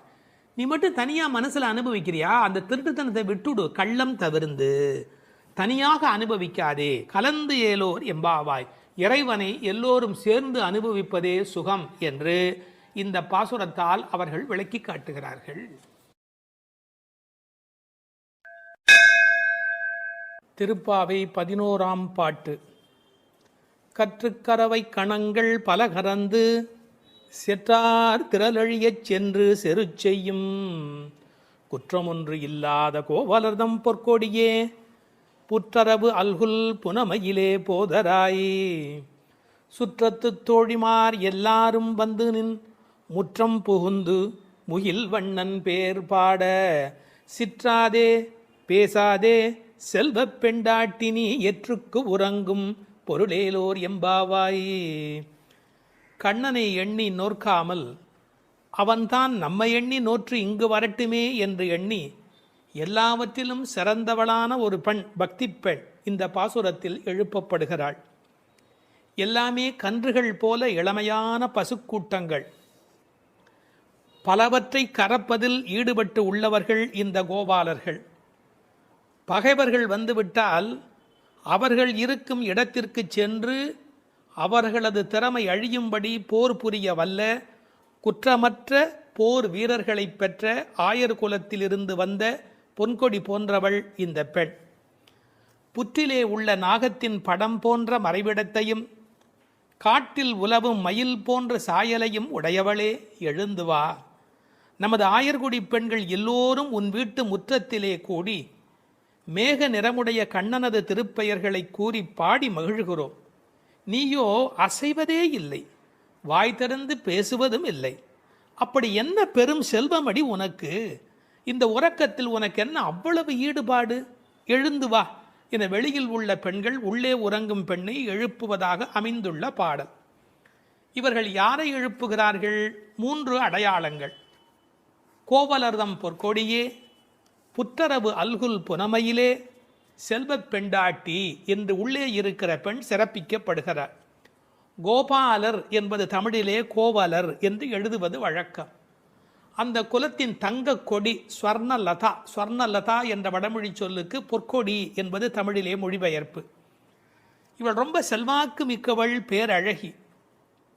இந்த கோவலர் என்பதை அழகான வித்தியாசமான பல பொருள் சொல்வது வழக்கம். கோ பலர், அதாவது வாக்கிலே வல்லவர் என்று கூட ஒரு பொருள் சொல்வார்கள். கோ அலர், தங்களை தலைவனாக நினைத்ததே அல்ல, கண்ணனுக்கு அடிமையாக மட்டுமே தன்னை நினைத்து கொண்டிருக்கிறவர்கள். இவள் அவர்கள் வீட்டு ஒரு கொடி, கொழுங்கொடி, கொழுகொம்பு தேடுகிற ஒரு கொடி. கோல் தேடி ஓடும் கொழுந்ததே போன்று மால் தேடி ஓடும் மனத்தள், ஆவிக்கோர் பற்று கொம்பு, இதெல்லாம் ஆழ்வார் திருவாக்கு. இவள் மனம் எப்போதும் கண்ணபெருமானை நோக்கி போய்கொண்டிருக்கும். ஒரு கொழுகொம்பாகிய இறைவனை தேடி போவதாலே இவள் கொடி, ஆனால் பொற்கொடி. அடுத்த வார்த்தை அவளுடைய மறைவிடத்தை குறித்து பேசுகிறார்கள். புற்றரபு அல்குல் புனமையிலே. இது தமிழில் ரொம்ப இயற்கை. அதில் என்ன ஒரு குறிப்பு இருக்கிறது என்றால், பாம்பு புற்றிலே ஒடுங்கிவிடும், அதுபோல் இவளுக்கு ஒடுக்கமான இடை என்பதை நாம் இந்த இடத்தில் புரிந்து கொள்ள வேணும். பெண்ணுக்கு இடை எப்படி இருக்க வேணும்? பொய்யோ எனும் இடையாளொடும் இளையானொடும் போனான், கம்பனுடைய வாக்கு. சீத்தையினுடைய இடை உண்டா இல்லையா என்று எல்லோரும் சர்ச்சை செய்கிற இடை என்று எழுதினார். இந்த புற்றரவு அல்குல் என்பதை கொஞ்சம் விளக்கம் சொல்லுகிற ஆச்சாரியர்கள் அது மறைந்திருப்பதையும், குளிர்ச்சி, பாம்பு புற்றுக்குள் மறைந்திருக்கும், புற்றுக்குள்ளே எப்போதும் வெப்பம் குறைவாக இருக்கும். நான் ஒரு குறிப்பு படித்தேன், 23 டிகிரி செல்சியஸ் அந்த சூட்டில் தான் உள்ளே இருக்குமா பாம்பு குடியிருப்பதற்கு விரும்புமா. ஏர் கண்டிஷன் ரூமில் இருக்கிற மாதிரி அந்த குளிர்ச்சி இருந்தால்தான் அது அங்கே இருக்குமா. அதுபோல இந்த பெண்ணின் மறைவிடத்தையும் அவர்கள் குளிர்ச்சி மிக்கது என்று பாடுகிறார்கள். ஆனால் புற்றரவு அல்குல் என்பதை தத்துவார்த்தமாக எடுக்கிற போது ஞானபக்தி மிக்க என்று அதற்கு வேறு இறை பொருள் கொண்டு சொல்லுவது வழக்கம். அடுத்த வார்த்தை புனமையிலே போதராய். மயில் என்று சொன்னால் போராதா, ஏன் புனமயில் என்று சொல்ல வேணும்? நீங்கள் என்னதான் வளர்த்தாலும் ஒரு மிருகக்காட்சி சாலையில் இருக்கிற மயில் அதில் ஒரு வளப்பம் இருக்காது. காட்டிலே இயற்கையோடு இயற்கையாக ஆடிக்கொண்டிருக்கிற மயில் இருக்கு, செழிப்பாக இருக்கும். காட்டு மயில், புனம்னா காடு, காட்டிலே இருக்கிற மயில். வளர்ப்பு மயிலுக்கு இல்லாத அழகு காட்டில் இருக்கிற மயிலுக்கு வனப்பு மயில். அது கண்ணுக்கு மிகவும் இனிமை தருவது மயில். கருங்கண் தோகை மயில் பீலி அணிந்து, கண்ணபெருமான் மயிலை விரும்புகிறவன், அதான் தலைமையிலேயே சூடிக்கொண்டிருக்கிறான். எனவே இவளை விரும்புவதற்கான வாய்ப்பு அதிகம். இன்னொரு கோணத்தில் பிரதிவாதி பயங்கரம் சுவாமிகள் ஒரு அருமையான கருத்து சொல்வார்கள். ஆச்சாரியனை குறித்து அவர்கள் எல்லா பாடலுமே ஆச்சாரியனோடு தொடர்பு படுத்தி பேசியிருக்கிற ஒரு பேச்சு, அற்புதமான பேச்சு அது. அந்த மயிலுக்கும் ஆச்சாரியனுக்கும் என்ன தொடர்பு என்று அனுபவிக்கிறார்கள். ஆனந்தம் வந்து விட்டால் மயில் தோகை விரிக்கும். ஆச்சாரியனும் அப்படித்தான், ஆனந்தம் வந்து விட்டால் தன்னுடைய வாக்கில் விஸ்தாரமாக பல பொருள்கள் சொல்ல தொடங்கி விடுவார். மயிலுக்கு விஷப்பூச்சிகள் அண்டாது, அதுபோல் ஆச்சாரியனிடத்திலே தீய சக்திகள் சேராது. மயில் பீலி கண்ணன் தலைமையிலே இருக்கும். ஆச்சாரியன் ஏதேனும் ஒன்று சொன்னால் கண்ணன் தலைதுலுக்கி அதை அனுபவிப்பானா, அப்படி என்று அனுபவிப்பானா. எனவே தலைமேல் வைத்து கண்ணனே கொண்டாடுகிறான் ஆச்சாரியனுடைய வாக்கு. பாம்பு பயந்து ஓடும், விஷத்தன்மை உடையவர்கள் ஆச்சாரியனை பார்த்தால் விலகி ஓடி விடுவார்கள் என்று என்ன அழகு பாருங்கள். முழுக்க இந்த புனமையிலே என்பதை ஆச்சாரியனோடு சம்பந்தப்படுத்தி பேசுவார்கள் ஸ்ரீ பிரதிவாதி பயங்கரம் அண்ணங்கராச்சாரிய சுவாமிகள். இந்த புனமையில் என்பதில் இன்னும் ஒரு அழகு, மயில் புனத்தை சிறப்பிக்கிறது. காட்டுக்கு அழகு அப்படின்னா மயில் தான் காட்டுக்கு அழகாக இருக்கிறது. அது மாதிரி எங்கள் கூட்டத்துக்கு நீ புனமயில், எங்கள் கூட்டம் காடு போல நீ வந்தால்தான் எங்களுக்கு அழகு என்பதை புனமயில் என்பது குறிப்பிட்டது. நீ வந்து கதவை தர, ஏன் மயில் நடப்பதை பார்க்க வேண்டும் அல்லவா, மயில் நடந்து வருகிற அழகை நாங்கள் அனுபவிக்க வேண்டும் அல்லவா. எனவே உன் மயில் நடை காண வேண்டும், வாராய். செல்வப் பெண்டாட்டி என்று விழிக்கிறார்கள். அடுத்தது, இவள் தலைமகள், குலம் தரும் செல்வம் தந்திடும் என்கிற அத்தனை செல்வமும் உடையவள், கண்ணனுக்கு மிக மிக வேண்டியவள். கண்ணனுடைய அழகை பற்றி சொல்லுகிற போது உரையாசிரியர் எழுதுவார், அது ஆண்களை பெண்களாக்கும், பெண்மையுறச் செய்யும் அன்று. அது மாதிரி இவள் அழகு எப்படி என்றால் பெண்களை ஆண்மையுறச் செய்யும் பேரழகு, செல்வப் பெண்டாட்டி என்று சிறப்பித்தார்கள். இப்போ அந்த ஆயர்பாடியிலே அவர்கள் கறந்து பால் கறந்து அவர்கள் எப்படி வாழ்கிறார்கள் என்ற தன்மை பேசப்படுகிறது. கற்று கறவை கணங்கள் பல கறந்து. கன்று உடைய கறவை, ஏன்னா கன்றுக்குட்டி இருந்தால் தான் அது பால் ஈனும். சார், அந்த ஆச்சரியம் என்ன என்று கேட்டால், அங்கே கிழட்டு மாடே கிடையாது, எப்போதும் இளமையுடைய மாடு தான் அங்கே இருக்கும். எனவே அது கற்று கறவை கணங்கள் பல கறந்து, எக்கச்சக்கமான மாடுகள். இந்த ஆயர் சலிப்பதே இல்லை. பரதநாட்டியம் கற்றுக்கொள்கிற பெண்களை சொல்வார்கள், மண்டி போட்டு பாரு அப்படிம்பாங்க. அது மாதிரி பால் கறக்கிறவர்கள் குத்த வச்சு உட்காந்து பால் கறப்பார்கள். எக்கச்சக்கமான ஸ்டாமினா, உடல் பலம் இருந்தால் தான் தொடர்ந்து உட்காரவே முடியும். நீங்கள் சாதாரணமாக உட்காந்துடலாம், ஆனால் குத்த வச்சு உட்காரது இருக்கும் பாருங்க. பரதநாட்டியம் ஆடுகிறவர்களுக்கு முதல் பயிற்சி அதுதான். பால் கறக்கிற அந்த கோபாலர்களுக்கு இயல்பிலேயே வரிசையாக மாட்டை கறந்து உடல் பலம் எக்கச்சக்கமாக இருக்கும். பல கறந்து, இந்த கன்று என்பதை கற்று என்று எழுதுகிறார்கள். ஏன்னா மெல்லினமாக தான் இருக்கணும் கன்று. அது எப்படி வல்லினம் ஆயிட்டுனா, கண்ணுக்குட்டி மாதிரியா இருக்குது, அதுவே அவ்வளோ வலிமையாக துள்ளி குதிச்சுக்கிட்டு இருக்குது. அப்புறம் கன்றுன்னு எப்படி சொல்கிறது? அது கற்று. இதுக்கும் ஆழமான ஒரு உரை சொல்லுகிற வழக்கம் எப்படின்னா, கல்வி. கற்று அப்படின்னா கல்வியின் மூலமாக. அதாவது இது கண்ணுக்குட்டி அப்படிங்கிற அர்த்தத்தை தாண்டி நிறைய கல்வி கற்ற சிஷ்ய கோடிகளோடு ஆச்சாரியன் வருகிற பேரழகு, இப்படி ஆச்சாரியனோடு சம்பந்தப்படுத்தி அந்த பாடலுக்கு விளக்கம் சொல்வது உண்டு. பசுவனுடைய சிறப்பை சொல்வதாக இருந்தால், அந்த கோதூளி, அதனுடைய கால் தூசிக்கு பெருமை அதிகம். அந்த பசுவினுடைய அந்த கொட்டில் இருக்கு இல்லையா, மாட்டு கொட்டில், அங்கே போய் உட்காந்தா மன அமைதி கிடைக்கும்.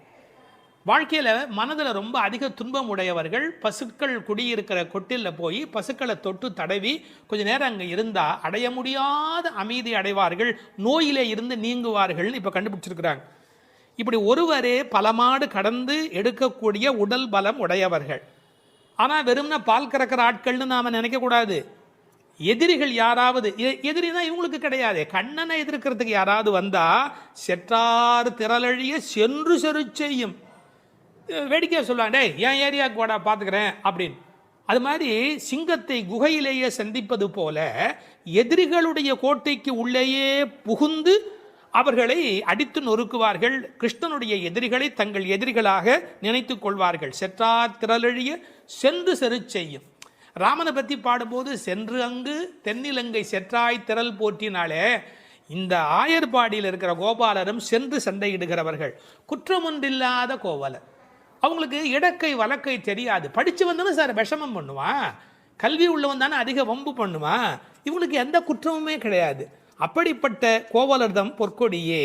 சுற்றத்து தோழிமார் எல்லாரும் வந்து, அத்தனை பேரும் வந்துட்டோம். முடி உன் வீட்டு வாசல்ல நிற்கிறோம், தேகபந்துக்கள் ஆத்மபந்துக்கள் என்று எல்லாருமா நாங்கள் உன் வீட்டு வாசல்ல வந்து நிற்கிறோம். நீ முற்றம் புகுந்து முகில்வண்ணன் பேர் பாட. உங்கள் வீட்டு கதவை திறந்து நாங்கள் தொட்டி முற்றத்துக்குள்ளேயே வந்து நிற்கிறோம். வீடு கட்டுகிறவர்கள் பழைய காலத்தில் படி, நடை, கூடம், முற்றம், பின்னால் இருக்கிற இடம் வெளி என்று கட்டுவார்கள். நாங்கள் படியை தாண்டி நடையை தாண்டி வீட்டு முற்றத்துக்குள்ளே வந்து பாடுகிறோம். இன்னும் உன் காதில் கேட்கலையா? அணியரங்கன் திருமுற்றத்து அடியார் தங்கள் இன்பமிகு பெரும் குழுவும் கண்டு. பெருமாள் திருமொழியில் இருக்கிற வாக்கு. ரங்கநாதனுடைய முற்றத்தில் வந்து நின்று கொண்டு பாடுவார்கள். அதுபோல நாங்கள் இப்போது பாடிக்கொண்டிருக்கிறோம். முற்றம் புகுந்து முகில் வண்ணன் பேர் பாட. ஒரு அழகு சொல்லட்டுமா? உன்னை புனமயில் என்று வர்ணிக்கிறார்கள். மயில் எப்போ ஆடும்? முகில் பார்த்தா ஆடும். கண்ணன் முகில் வண்ணன், நீ புனமயில், அவனுக்கென்று ஆட பிறந்தவள். முகில் வண்ணன் பேர் பாட சிற்றாதே. சிற்றாதேன்னா அசையாம கிடக்கிறமா, நீ உடம்பு கூட அசையில. நாங்கள் இவ்வளோ பேர் பாடுறோம், ஒரு குலுங்கல் ஒன்றுமே இல்லையே. பேசாதே, பதிலும் நீ பேச மாட்டேங்கிற. செல்வ பெண்டாட்டி, ரொம்ப உனக்கு நாம் கண்ணனுக்கு வேண்டியவன் அப்படிங்கிற ஒரு ஒரு கர்வம் வந்து விட்டதா? செல்வ பெண்டாட்டி நீ எற்றுக்கு உறங்கும் பொருள் ஏலோர் எம்பாவாய். உறக்கத்தில் அர்த்தமே இல்லையேடி, அர்த்தமில்லாத தூக்கத்தில் போய் ஆழ்ந்து கிடக்கிறாயே என்று பேசுவதாக அமைந்திருக்கிறது இந்த பாடல்.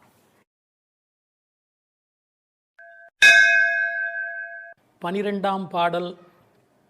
கனைத்திளம் கற்றருமை கன்றுக்கு இறங்கி நினைத்து முலை வழியே நின்று பால் சோர நனைத்தில்லம் சேராக்கும் நற்செல்வன் தங்காய் பனித்தலை வீழனின் வாசல் கடை பற்றி சினத்தினால் தென்னிலங்கை கோமானை செற்ற மனத்துக்கு இனியானை பாடவும் நீ வாய் திறவாய்.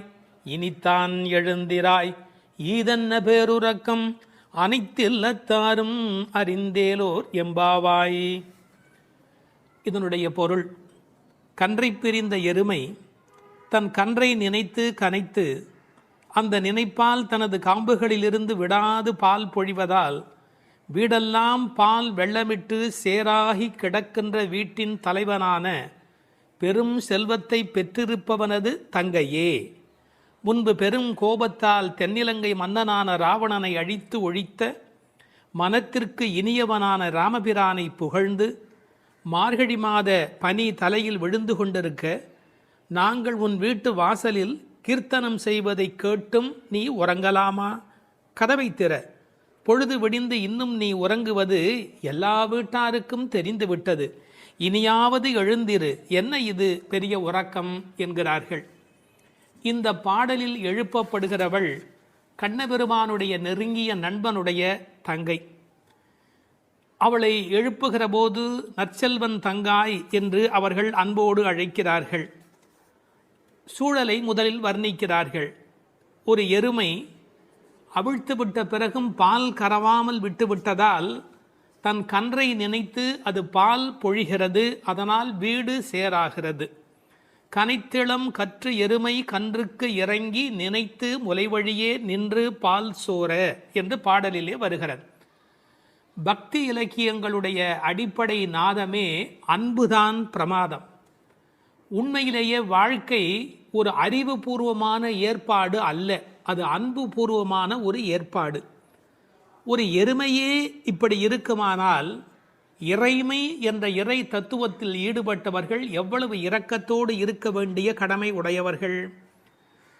எருமை மாடு கன்றுக்கு இறங்கி பால் சொரிவதை கவிச்சக்கரவர்த்தி கம்பன் பாடிக்காட்டி இருக்கிறார். எருமைகள் பால் பொழிய அன்னக்குஞ்சுகள் அந்த பாலை அருந்தி மகிழ்ந்தன என்று ஒரு கற்பனையிலே பாடுகிறார்.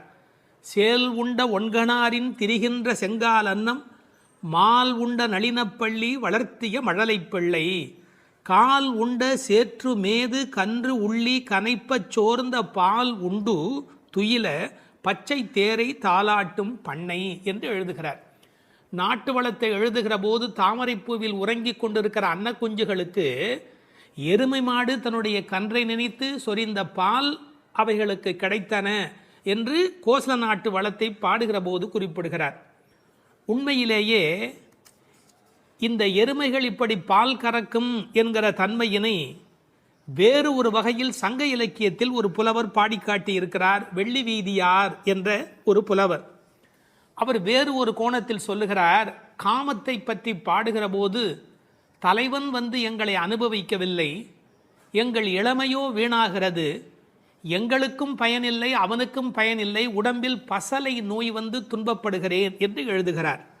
கன்றும் உண்ணாது கலத்தினும் படாது நல் ஆண் தீம்பால் நிலத்து உக்காங்கு, அவர் பசு என்று எழுதுகிறார். இது சங்க இலக்கிய பாடல். ஆண்டாள் சங்க இலக்கியங்களை படித்தவள் என்பதற்கு இது ஒரு அடையாளம்.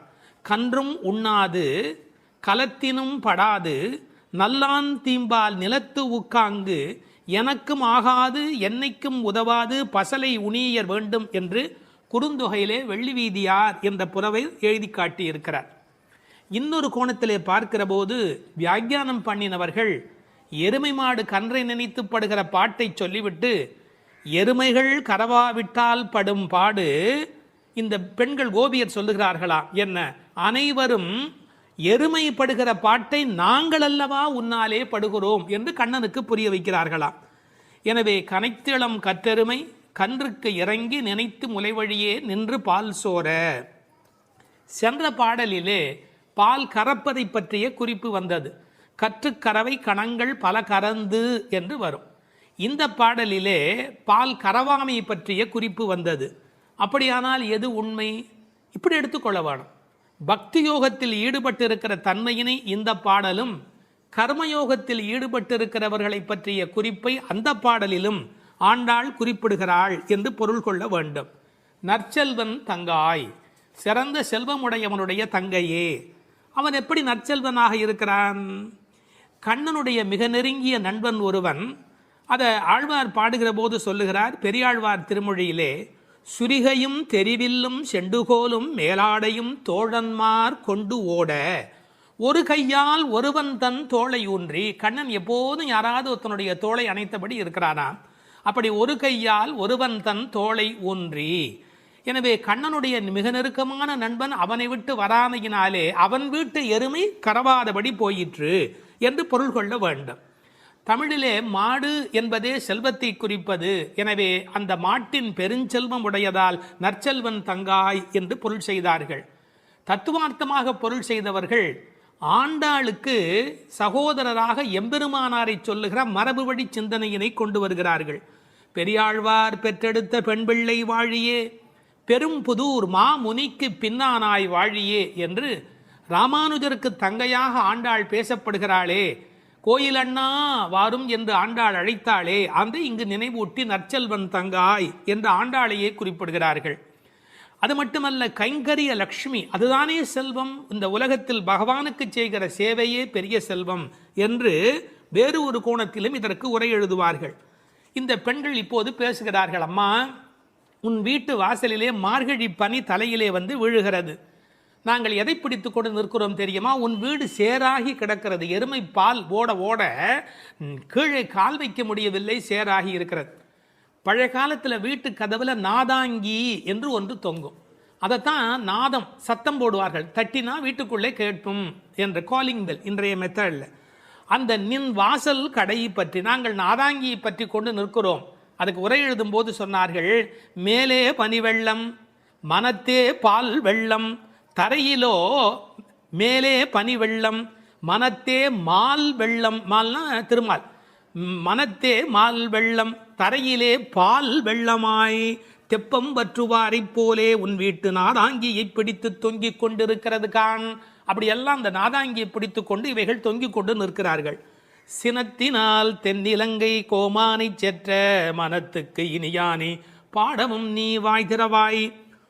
அளவு கடந்த அநியாயம் செய்து விட்டான் ராவணன். என்ன, சீத்தையை ராமனால் பிரிய முடியாது, பிராட்டியையும் பெருமாளையும் பிரிக்கக்கூடாது. அந்த பாவத்தை செய்தமையினால் கோபப்பட்டு சினத்தினால் தென்னிலங்கை கோமான் ராவணனை செற்ற அழித்த மனத்துக்கு இனியானை பாடவும் நீ வாய் திறவாய்.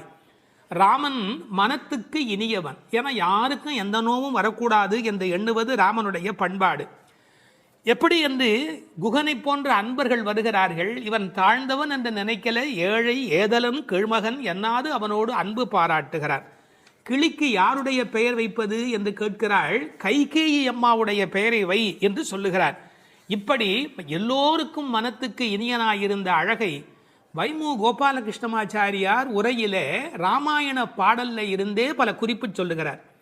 மனத்துக்கினியானே என்ற தொடர்க்கு நட்பினர் நொதுமலாளர் பகைவர் ஆகிய மூவகையர் மனத்துக்கும் இனியவன் என்று பொருள் கொள்ளலாம். குகன விடுங்கள். அடுத்தாற் போல வாலிக்கும் ராவணனுக்கும் கூட இனியனாயிருந்தான் என்றோ, மூக்கும் காதும் வெம்முரண் முலை கண்களும் முறையால் இழந்து அரற்றிய சூர்ப்பனகையும் போக்கினீர் என் நாசி பொய்த்து என் என்றும் மேக்குயரும் நெடுமூக்கு மடந்தையர்க்கு மிகையன்றோ என்றும் பிழை செய்தீரோ என்றும் சூர்ப்பனகை ராமனை புகழ்ந்து பாடுகிறாள். மார்பில் ராமபானம் பாய்ந்து நின்ற நிலையும் வாலி ஓவியத்து எழுத ஒண்ணா உருவத்தாய் என்று சொல்லுகிறான். ஆவி போம் வேலைவாய் அறிவு தந்து அருளினாய் என்று பேசுகிறான். ராவணன் மாலியவானிடத்திலே வந்து சொல்லுகிற போது நாசம் வந்துற்ற காலை நல்லதோர் பகையை பெற்றேன் என்றார். அது மட்டுமல்ல, ராமனுடைய தோற்றத்தை பார்த்துவிட்டு சொல்லுகிறான், ராகவன் மேனி நோக்கி தீயன கொடிய வீர சேவகச் செய்வை கண்டால் நாயன தகுதும் அன்றே காமனும் நாமும் எல்லாம் என்று பகைவனை கொண்டாடுகிறான் ராவணன். எனவே ராமனிடத்தில் எல்லோரும் அன்பு பாராட்டுகிற காரணத்தினாலே அவன் மனத்துக்கு இனியவனாக இருக்கின்றான். அந்த மனத்துக்கு இனியானை நாம் பாட இனித்தான் எழுந்திராய். ராமாயணமே சொல்லிவிட்டோம், இன்னும் நீ எழவில்லையே, ஈதென்ன பேருறக்கம்.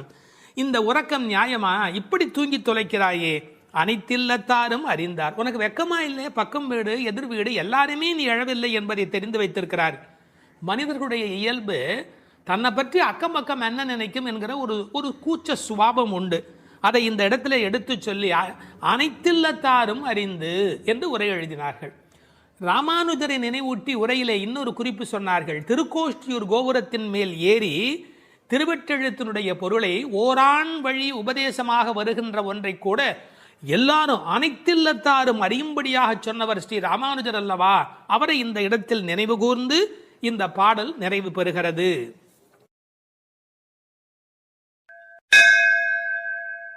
திருப்பாவை 10ஆம் பாடல்.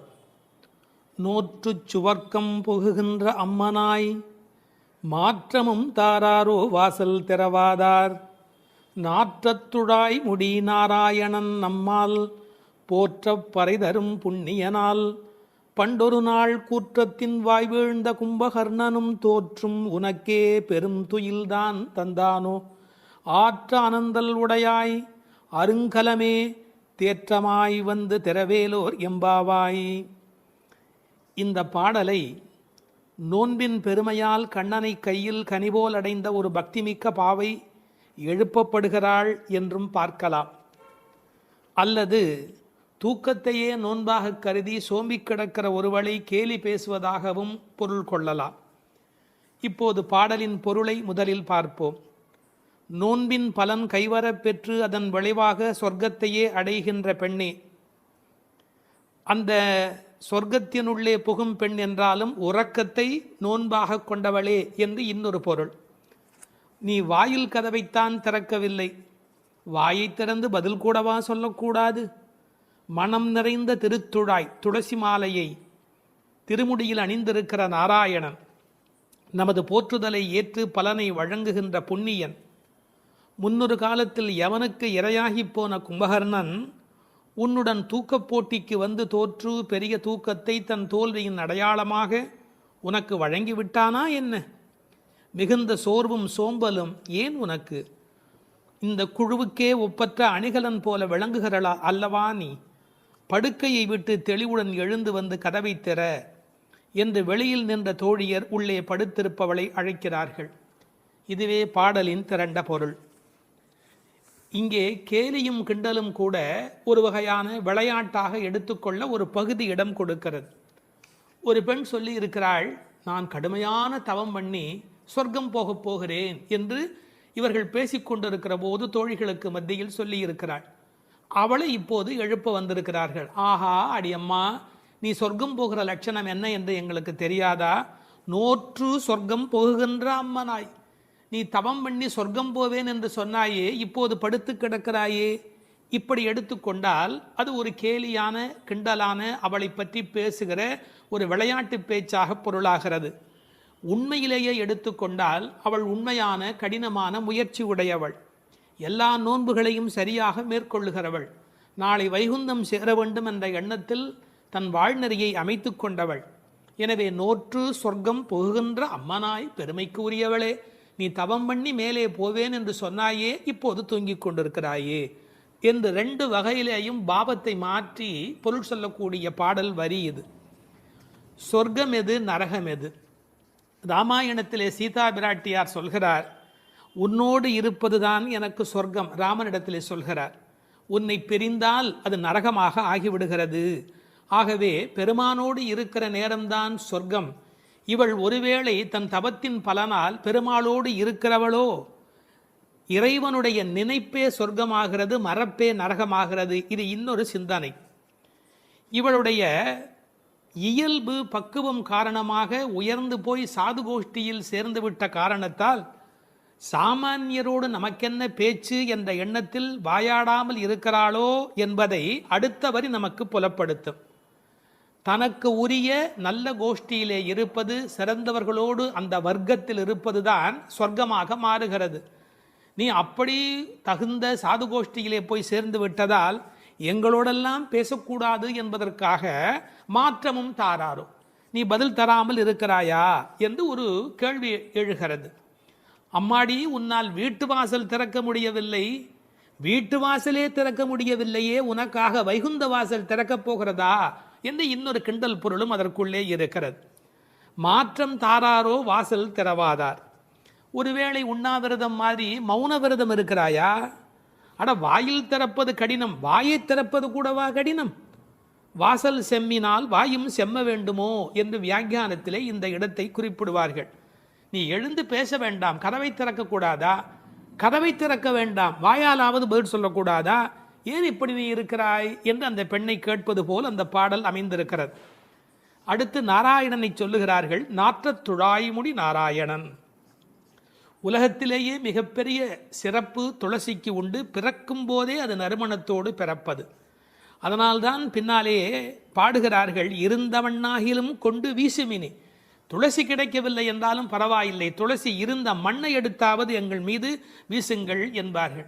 ஒரு பெருமாள் கோயிலுக்குள் போகிற போது நமக்கு கிடைக்கிற மிகப்பெரிய இன்பமே அந்த திருத்துழாய் நறுமணம். பச்சை கற்பூரம் அது இன்னொரு பக்கம். திருத்துழாய் நறுமணம்தான் கோயிலின் சிறப்பழகு. கண்ணன் திருத்துழாய் அணிந்து அங்கு வந்து சென்றால் 100 குழிக்கு தாங்கும் என்று உரை எழுதுவார்கள். அதாவது அவன் வந்து போன வாசம் அந்த இடம் முழுவதும் நிறைந்திருக்குமா. இப்போது திருத்துழாய் வாசம் வருவதாலே இந்த பெண்களுக்கு உள்ளூர ஒரு கவலை. ஒருவேளை கண்ணன் இங்கே உள்ளே வந்துவிட்டு போயிருக்கிறானோ என்கிற ஒரு சின்ன கவலையும் வெளிப்பட பேசுகிறார்கள். நாற்றத் துழாய்முடி நாராயணன். நான் துளசியை பற்றி ஒரு மருத்துவ புத்தகம் படித்து கொண்டிருந்தேன். அதில் துளசி பிராணசக்தியை கூட்டி நம்முடைய கபத்தை குறைக்கக்கூடியது. அது மட்டுமல்ல, அது 100 வகையான மேலான மருந்தாக அது பயன்பட்டு கொண்டிருக்கிறது. துளசி, கருந்துளசி, செந்துளசி, நாதுளசி என்று 4 வகையாக அது கிடைக்கிறது. பிராணசக்தியை கூட்டுகிறது என்பதற்காக அப்படியே எடுத்துக்கொள்ளுகிற போது அது முற்றிலுமாக ஒருவருடைய உடலை மாற்றி அமைக்கக்கூடியது. துறவரத்துக்கு போகிறவர்களுக்கு கூட துணை நிற்கக்கூடியது என்று ஒரு குறிப்பு எழுதி வைத்திருக்கிறார்கள். துளசியோடு ஒரு 5 மிளகு வைத்து 3 நாள் சாப்பிட்டால் 3 மாத காலம் ஒரு பெண் அப்படி சாப்பிட்டால் குழந்தை பேர் இல்லாத பெண்களுக்கு வாய்க்கும் என்று எழுதுகிறார்கள். 9 மிளகு வைத்து அரைத்து 7 நாட்கள் வெறும் வயிற்றில் சாப்பிட்டால் எந்த விஷமும் உரியும் என்று எழுதுகிறார்கள். எனவே மருந்தல்ல, மாமருந்தாக விளங்குவது திருத்துழாய். அந்த நாற்றத்துழாய் முடி நாராயணன். திருவடியில் மட்டுமல்ல, அவன் திருமுடியிலும் இருக்கிற மேன்மையும் ஏற்றமும் பெற்றது இந்த திருத்துழாய். அந்த நாராயணன் நம்மால் போற்ற பறைதரும் புண்ணியனால். இந்த நம்மால் என்பதை நம்மால் என்று பிரித்து சொல்வார்கள், நம்மால் என்று சேர்த்து சொல்வார்கள். அதாவது நாம் இப்போது பாடினால் அவன் நமக்கு பறை தருவான், நம்முடைய மால் நமக்கு பறை தருவான். நமக்கு மால் இருக்குமென்றாலும், மால் என்றால் மயக்கம். சில பேர் சுய மோகிகள், தன்னைத்தானே மோகித்து கொண்டு தன்னை பெரிதாக நினைத்து கொண்டிருப்பார்கள். அப்படிப்பட்ட குறையுடையவராக இருந்தாலும் கூட அவர்களுக்கு கருணை பாலிக்கிறவன் கடவுளாக மாறுகிறான். நம்மால் போற்ற பறை தரும் புண்ணியனால். அவன் புகழை பாடிய மாத்திரத்தில் நமக்கு பறை தருகிறான், புருஷார்த்தங்களை அருளுவதற்கு தயாராக இருக்கின்றான். அடுத்து அந்த பெண்ணை அவர்கள் கேலி பேசுகிறார்கள். அப்படிப்பட்டவனை நாங்கள் பாடுகிற போது கூட நீ தூங்கி கொண்டிருக்கிறாயே, இது என்ன நியாயம்? பண்டொரு நாள் கூற்றத்தின் வாய் வீழ்ந்த கும்பகர்ணனும். இந்த பண்டொரு நாள் என்பதற்கு நேரடியாக நீங்கள் பொழிப்புரை எழுதினால் முன்பு ஒரு நாள், அதாவது ராமாயணம் முன்னர் நடந்தது. அப்படி முன்பொரு நாள் நடந்த ராமாயண யுத்தத்தில் கும்பகர்ணன் தோற்று விழுந்தான். இது வெளிப்படையான பொருள். ஆனால் ஒரு நயம் இருக்கிறது. பண்டு ஒரு நாள், ராமாயண கதை படித்தவர்களுக்கு தெரியும், ராவணனை போன்றவர்கள் முதல் நாள் போருக்கு வருகிறார்கள், பின்னாலும் வருகிறார்கள். இந்திரஜித்தன் ஒரு நாள் வருகிறான், பிறகு இன்னொரு நாள் வருகிறான். ஆனால் கும்பகர்ணன் ஒரே ஒரு நாள் தான் போருக்கு வருகிறான், அன்றே மாண்டு போய் விடுகிறான். இந்த மிகப்பெரிய வரலாற்று குறிப்பை பண்டொரு நாள் கூற்றத்தின் வாய்வீழ்ந்த கும்பகர்ணன் என்று குறிக்கிறாள். கூற்றத்தின் வாய்வீழ்ந்த கும்பகர்ணன் என்றால் யமனுடைய வாயில் வந்து விழுந்த கும்பகர்ணன். ராமன் கொன்றான் என்று பழி சொல்ல விருப்பமில்லை. ஒருவர் தண்ணீர் குடிப்பதற்கு ஏரி வெட்டி வைக்கிறார், அதில் வந்து ஒருவர் விழுந்து விட்டால் அது ஏரி வெட்டி அவருடைய தவறா? அது மாதிரி தயரதன் பெற்ற மரகத மணித்தடம் ஸ்ரீராமன், அதில் வந்து விழுந்து இறந்தவன் கூற்றத்தின் வாய்வீழ்ந்த கும்பகர்ணன் என்று நயம்பட பேசுகிறாள். 6 மாதம் தூக்கமுடையவன் அவன் தோற்றும் உனக்கே பெருந்துயல்தான் தந்தானோ. தோற்றவர்கள் வெற்றி பெற்றவர்களுக்கு ஒரு பரிசு தர வேண்டும். அப்படி கும்பகர்ணன் தோற்றவன் இந்த தூக்கத்தை இவளுக்கு பரிசாக கொடுத்து விட்டு போயிருக்கிறான். கும்பகர்ணன் இவளோடு போட்டி போட்ட போது இவள் வெற்றி பெற்று விட்டாளாம். அந்த கேலி பேசுகிறார்கள், தோற்றும் உனக்கே பெரும் தொழில்தான் தந்தானோ. சோம்பல் எல்லா நோய்களுக்கும் மகப்பேறு மருத்துவ மறை. ஆங்கிலத்திலே என்தூசியாசம் என்று ஒரு வார்த்தை சொல்கிறார்கள். அதை பற்றி ஆழமான பொருள் சொல்லுகிறவர்கள், என்தூசியாசம் என்றால் உற்சாகம் என்று மட்டும் பொருள் அல்ல, இறைமையில் நிறைந்தவர் என்று ஒரு பொருள் கொள்ளுகிறார்கள். எனவே சோம்பல் இறைநிலைக்கு எதிரானது, உயிர்ப்பு இறைநிலைக்கு அடையாளமானது. நீ இப்படி கும்பகர்ணனை போல் தூக்கத்தில் இருக்கிறாயே, நீ அனந்த நிலையில் இருக்கிறார், அதாவது தூக்கமும் இல்லை விழிப்பும் இல்லை, அந்த நிலையில் இருக்கிறாய், ஆற்ற அனந்தல் உடையாய். ஆனால் நீ யார்? எங்களுக்கு அரும் கலை. நீ வந்தால் எங்கள் கோஷ்டிக்கே பெருமை, எங்கள் கோஷ்டியே ஒளி வீசக்கூடியது, எங்களுக்கு நல்ல அணிகலன் நீ. தேற்றமாய் வந்து திரவேலோர் எம்பாவாய். தேற்றமாய் என்றால் படுத்த நிலையிலேயே அப்படியே எழுந்து வெளியிலே வந்து விடாதே. அதுக்கு ஒரு உரை சொல்வார்கள், வால்மீகத்தில் இலக்குவனை பார்க்க தாரை வந்த மாதிரி வந்து விடாதே, நீ உன்னை அழகுபடுத்தி கொண்டு திருத்தமாக வர வேண்டும் என்ற குறிப்பை அருங்கலமே தேற்றமாய் வந்து திரவேல் என்று பாடுகிறார்கள். 9வது பாடல். தூமணி மாடத்து சுற்றும் விளக்கெரிய தூபம் கமழ துயிலணை மேல் கண் வளரும் மாமன் மகளே, மணிக்கதவும் தாழ்த்திரவாய் மாமீர் அவளை எழுப்பீரோ, உன்மகள்தான் ஊமையோ அன்றிச் செவிடோ அனந்தலோ ஏமப் பெருந்துயில் மந்திரப்பட்டாளோ, மாமாயன் மாதவன் வைகுந்தன் என்றென்று நாமும் பலவும் நவின்றேலோர் எம்பாவாய். அப்பழுக்கற்ற தூய்மையான பரிசுத்தமான மாட மாளிகைகளைச் சுற்றிலும் 4 பக்கங்களிலும் விளக்குகள் ஒளிவிட்டு பிரகாசித்து எரிந்து கொண்டிருக்கவும், அம்மாளிகையைச் சுற்றிலும் அகில் சந்தனம் போன்ற வாசனைப் பொருள்களின் நறுமணம் எங்கும் கமழவும், நல்ல பஞ்சடைத்த மெத்தையில் கண்ணுறக்கம் கொள்ளும் எங்கள் மாமன் மகளே, மாணிக்கங்கள் பதிக்கப் பெற்ற உன் வீட்டு கதவின் தாழ்பாளை திறக்க மாட்டாயா? திறந்து விரைவில் வந்து எங்களுடன் சேர்ந்து கொள்ள மாட்டாயா? மாமிகளே, நீங்களாவது அவளை எழுப்பிவிட மாட்டீர்களா? விடிந்து எவ்வளவு நேரமாகிவிட்டது, நாங்கள் இவ்வளவு நேரம் அவளை அழைத்து கொண்டிருக்கிறோமே, அவளுக்கு என்ன ஆயிற்று? ஒரு வார்த்தை கூட பதில் கூற மாட்டேன் என்கிறாளே, அவள் என்ன பேசும் திறனற்ற ஊமையா? அல்லது நாங்கள் அழைப்பது அவளுக்கு கேட்கவில்லையா, காது கேட்கவில்லையா? அல்லது ஆழ்ந்த பேருறக்கத்தில் படுத்து கிடக்கிறாளா? அல்லது யாரேனும் கட்டுப்படுத்தி அவளை பெருந்துயில் கொள்ளுமாறு செய்து விட்டார்களா? அல்லது ஏதேனும் மந்திரம் மாயம் செய்திருக்கிறார்களா? அதன் வசம் கட்டுப்பட்டு இப்படி பேருறக்கம் கொண்டு கிடக்கிறாளே. நாங்கள் அந்த மாமாய செயல்களில் வல்லவனும் மிகுந்த தவமுடைய இலக்குமியின் கணவனும் வைகுண்டத்திற்கு அதிபதியுமான நாராயணன் பெயரை திரும்ப திரும்ப சொல்லி பக்தி பரவசத்தில் ஈடுபட்டு அவளை அழைக்கிறோமே, அவள் ஏன் இன்னும் எழுந்து வந்து கதவை திறந்து எங்களுடன் சேர்ந்து இறைவன் திருப்பெயரை சொல்லி வழிபட மாட்டேன் என்கிறாள்? நீங்களாவது கேட்டுச் சொல்லுங்களேன் என்கிறார்கள். இந்த பாடலின் திரண்ட பொருள் இது. தூமணி மாடத்து சுற்றும் விளக்கெரிய. விளக்கு எரிப்பதற்கே நிறைய செல்வம் இருக்க வேண்டும். இது சீர்மல்கும் ஆய்பாடி செல்வச் சிறுமியர்கள் வாழுகிற இடம். அந்த வீட்டினுடைய அமைப்பு எப்படி இருக்கிறது? தூய்மையான ரத்தின மணிகள் அப்படியே பதிந்து வைத்திருக்கிறார்கள். ஒரு குறிப்பு எழுதுகிறார்கள், அரசர்கள் அந்தப்புறத்திற்கு சிறந்த மணியை கொண்டு அற்புதமான கட்டடத்தை அமைப்பார்களாம். அங்கு வேண்டாம் என்று ஒதுக்கப்பட்ட கற்களை கொண்டுதான் அரண்மனையையே கட்டுவார்களாம். இது துவளில் மண்டபம், அது தூமணி மாடம் என்று அதற்கு ஒரு விளக்கம் சொல்கிறார்கள். ஆக இழைத்து இழைத்து தூய்மையான மணியினை கொண்டு வந்து கட்டியிருக்கிறார்கள். அது ரத்தின மணி. இந்த பெண் எழுந்திருந்திருக்க வேண்டும், எழுந்திருக்கவில்லை. ஒரு வித்தியாசம் இருக்கிறது. ஒரு குடும்பம் விழிப்பதற்கு முன்பு விழிக்க வேண்டியவள் அந்த வீட்டில் இருக்கிற பெண். ஏனென்றால் ஆண் எழுந்தால் அவனை மட்டும்தான் சுத்தம் செய்து கொள்கிறான், பெண் எழுந்தால் அந்த வீடே சுத்தமாகிறது என்று ஒரு பொன்மொழி சொல்வார்கள். எனவே ஒரு பெண்ணாகி இருக்கிறவள் இப்படி உறங்கிக் கொண்டிருக்கலாமா? தூமணி மாடத்து சுற்றும் விளக்கெரிய. 4 புறங்களிலும் நல்ல விளக்கு எரிந்து கொண்டிருக்கிறது. அது மட்டுமல்ல, அகில் சந்தனம் போன்ற நறுமண புகை வீசுகிறது. தூபம் கமழ, செல்வச் செழிப்பு. துயிலணை மேல் கண் வளரும். அது தூங்குவதற்காகவே அமைக்கப்பட்டிருக்கிற ஒரு பெரிய மெத்தை. அதாவது அந்த மெத்தையை பார்த்தாலேயே வா வா வா வந்து படு என்று அழைப்பதை போல 5 விதமான சிறப்புகள் அமைந்திருக்கக்கூடிய பஞ்சனை அது. அதில் அழகு இருக்கிறது, மென்மை இருக்கிறது, குளிர்ச்சி இருக்கிறது, சுகம் இருக்கிறது. அப்படிப்பட்ட அருமையான அந்த பஞ்சனையின் மீது அவள் படுத்திருக்கிறாள். தமிழிலே தூங்குகிறார்கள் என்று சொல்ல மாட்டார்கள், கண்வளராய் என்று சொல்வார்கள், மங்களம் கருதி. ஏன்னால் தூங்கிவிட்டார் என்றால் அமங்கலமாகிவிடுமே என்பதற்காக கண்வளராய் என்று சொல்லை பயன்படுத்துவது வழக்கம்.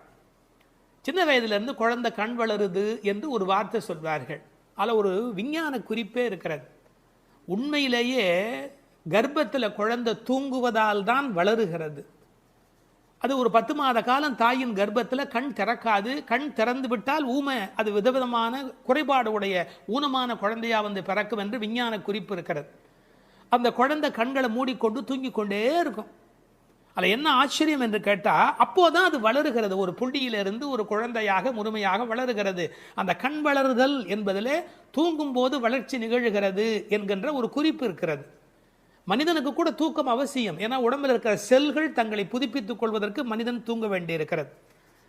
அடுத்து உறவு சொல்லி அழைக்கிறாள். மாமன் மகளே. இவள் அந்தணகுல பெண் என்றாலும் ஆயர் குலமகளாக ஆகும் விருப்பத்தின் காரணமாக ஒரு சம்பந்தத்தை ஏற்படுத்தி கொள்கிறாளாம். இதை உரையாசிரியர்கள் எழுதும்போது ஒரு அழகான வாக்கியமாக குறிப்பிடுகிறார்கள். திருவாய்ப்பாடியிலே ஒரு பிரகிருதி சம்பந்தம் தனக்கு உஜ்ஜீவன ஹேதுவாக ஆண்டாள் ஆசைப்பட்டபடி, அழகிய மணவாள பெருமாள் நாயனாருடைய வியாக்கியானத்திலே திருவாய்ப்பாடியிலே ஒரு பிரகிருதி சம்பந்தம் தனக்கு உஜ்ஜீவன ஹேதுவாக ஆண்டாள் ஆசைப்பட்டபடி மாமன் மகளே என்று உறவு சொல்லி அவள் அழைக்கிறாள். மணிக்கதவம் தாழ்த்திரவாய். அது உள்ளிருப்பது வெளியே தெரியும்படி அமைக்கப்பட்டிருக்கிற ஒரு வீடு. அவள் எப்படி தூங்குகிறாள் என்பது கூட வெளியே தெரிகிறது. அந்த கட்டில், அந்த மெத்தை, அந்த விளக்கு எரிகிறது. இந்த பாடலே மிக ரசமான ஒரு பாடல். திருப்பாவையில் 30 பாட்டு அழகு என்று சொன்னால் இந்த பாட்டுக்கு என்று தனியான ஒரு ரசனை உலகத்தில் தனியான ஒரு கூட்டமே உண்டு. மணிக்கதவம் தாழ்த்திரவாய், நீ வந்து திற. ஏன்னா எழுந்து வந்து திறக்கிற போது நாங்களா திறந்து கொண்டு உள்ள வந்தால் அது மரியாதையாக இருக்காது ஒரு வீட்டுக்குள்ளே. நீ வந்து திற. ஆனால் அவள் அசைவதாக தெரியவில்லை. அவளுடைய அம்மா எழுந்து விட்டாள். அவள் மற்ற வேலைகள் பார்த்து கொண்டிருக்கிறாள். அதனால உறவு சொல்லி அவளை அழைக்கிறார்கள். மாமீர், அவளை எழுப்பீரோ? நீங்கள் அவளை எழுப்பிவிடக்கூடாதா? அப்படி தூங்கி கொண்டிருக்கிறாளே. உன் மகள்தான் தன்னுடைய தோழியினுடைய தாயை பார்த்து சொல்கிறாள், உன் மகள்தான் ஊமையோ அன்றி செவிடோ. என்ன பொருள் தெரியுமா? பேச்சு வராதவர்கள் என்று பொருள் அல்ல. ஊமை என்ற சொல்லுக்கு இறை நாமம் சொல்லாதவர் என்று பொருள் என்று எழுதுகிறார். இறைவனுடைய நாமத்தை சொல்ல வேண்டிய சந்தர்ப்பத்தில் சொல்லவில்லை என்றால் பிறகு நாக்கிருந்து என்ன பையன்? பேசாத நாளெல்லாம் பிறவா நாளே என்பார்கள் அல்லவா? உண்ணா நாள் என்பது இந்த உலகத்தில் சாப்பிடாத நாள் அல்ல, உன்னை வணங்காத நாள் தான் உண்மையிலேயே உண்ணா நாள் என்று குறிப்பிடுவார்கள். ஊமையோ அன்றி செவிடோ. ஏன்னா இறைவன் புகழ் கேளாத செவி என்ன செவியே என்று சிலப்பதிகாரம் பேசும். இந்த பெருமானுடைய புகழை நாங்கள் சொல்லுகிறோம், அவள் காதிருந்தும் கேட்கவில்லையே. நேற்று வரை நன்றாக பேசினாளே, இன்று என்ன ஊமையாகிவிட்டாளா? அழைப்பு அவள் காதில் போய் விழவில்லையா? அல்லது இரண்டுமே அவளுக்கு இணைந்து விட்டதா? சோம்பல் வயப்பட்டாளா? யாரேனும் மந்திரம் மாயம் செய்து விட்டார்களா? என்ன நடந்து விட்டது? ஊமையோ அன்றி செவிடோ. மாமாயன் மாதவன் வைகுந்தன் என்றென்று நாமும் பலவும் நவின்றேலோர் எம்பாவாய். ஏன்னா மந்திர துயில் பட்டாளே. இப்படி அவள் பிடிவாதமான ஒரு தூக்கத்தில் போய் மாட்டிக்கொண்டு இருக்கிறாளே. நாங்கள் அழைக்கிறோம். எதை சொல்லி அழைக்கிறோம்? மாமாயன், மகா மாயையில் வல்லவனாகிய பெருமான். மாதவன் நம்முடைய சாதாரண தவம் அல்ல, எல்லா தவங்களுக்கும் அப்பாற்பட்ட பெரும்பொருள். அந்த தவத்தால் அடைய வேண்டியவன் கருணையினால் தானாகவே நம்மிடத்தில் வருவதால் அவன் மாதவன். வைகுந்தத்தில் இருக்கிறவன் என்றாலும் கருணை காரணமாக ஒவ்வொரு கோயிலிலும் அர்ச்சாவதாரத்தில் எழுந்தருளி இருக்கின்றவன். வைகுண்டபதி என்றாலும் இந்த பூமிக்கு கிடைக்கிறவன். வைகுந்தன் என்றென்று நாமும் பலவும் நவின்று. உண்மையிலேயே திருப்பாவையினுடைய நோக்கமே இறைவனுடைய நாமத்தை பல வகையில் சொல்வது. இறைவனுடைய நாமத்துக்கு மிகுந்த சக்தி அதிகம். கட்டிப்பொன் போலே அவன், பணிப்பொன் போலே திருநாமம் என்று உரை எழுதுவார்கள். அதாவது தங்கத்தில் ஒரு பெரிய கட்டி இருந்தால் கூட அதை வைத்துக்கொண்டு என்ன பண்ணுவது? ஆனால் பணிக்கப்பட்ட பொன், வளைக்கப்பட்ட பொன்னாக இருந்தால் அது பல சமயத்தில் ஆபத்துக்கு உதவும். ஒரு மோதிரமாக இருந்தால் அடகு கடையில் வைத்து கூட ஒரு ஆபத்திலேருந்து வெளியில் வரலாம். இறைவன் வைகுந்தத்திலே இருக்கிறான் என்று சொன்னால் கட்டிப்பொன் போலே, ஆனால் பணிப்பொன் போலே அவனுடைய திருநாமம், நாமம் பலவும். இன்னும் கூட நிறைய விளக்கங்கள் சொல்வார்கள். இறைவனுடைய நாமம் இறைவனை விட செல்வாக்கு உடையது என்று. ஒரு வங்கிக்கு போகிறோம், செக்கில் கையெழுத்து போட்டு கொடுத்தா நம்ம கையெழுத்துக்கு தான் அதிக பலம் இருக்குமே ஒழிய, நாமே போய் நின்று கொண்டு பணம் கொடுன்னு கேட்டால் கூட கொடுக்கறதுக்கு யோசிப்பா. எப்படி கொடுப்பார்கள்? கையெழுத்துக்கு அவ்வளோ பெரிய சக்தி இருக்கிறது. அதுபோல் நாமும் இறைவனை காட்டிலும் வலிமை உடையது என்று ஒரு குறிப்பு சொல்வார்கள். ஒரு சின்ன வரலாறு. காஞ்சி மகா சுவாமிகள் உடல்நலக் குறைவு மாதிரி ஜுரத்தில் இருக்கிறார்கள். மருத்துவர் வர சொன்னார்கள். அவர் உடனே மருந்தெல்லாம் கொடுக்க வேண்டி இருக்குமோ என்ற எண்ணத்தில் அவர் வந்தார். உன்னை யார் இப்படியெல்லாம் வர சொன்னா? நீ உட்கார், நான் இப்போ என்னுடைய டெம்பரேச்சர் எடுத்துக்கோ, விஷ்ணு சஹஸ்ரநாமம் சொல்ல போகிறேன், சொல்லி முடிச்சதுக்கப்புறம் டெம்பரேச்சர் எப்படி இருக்கு பார் அப்படின்னு சொல்லிட்டு விஷ்ணு சஹஸ்ரநாமம் சொல்லுவதற்கு முன்பு ஜுரம் இருந்தது. சொல்லி முடித்த பிறகு ஜுரம் இல்லவே இல்லை. உன்னை எதுக்கு தெரியுமா கூப்பிட்டேன்? மருந்து கொடுத்து தான் இதை காப்பாற்றணுங்கிறது இல்லை, விஷ்ணு சஹஸ்ரநாமம் சொன்னாலேயே ஜுரம் போயிடும்னு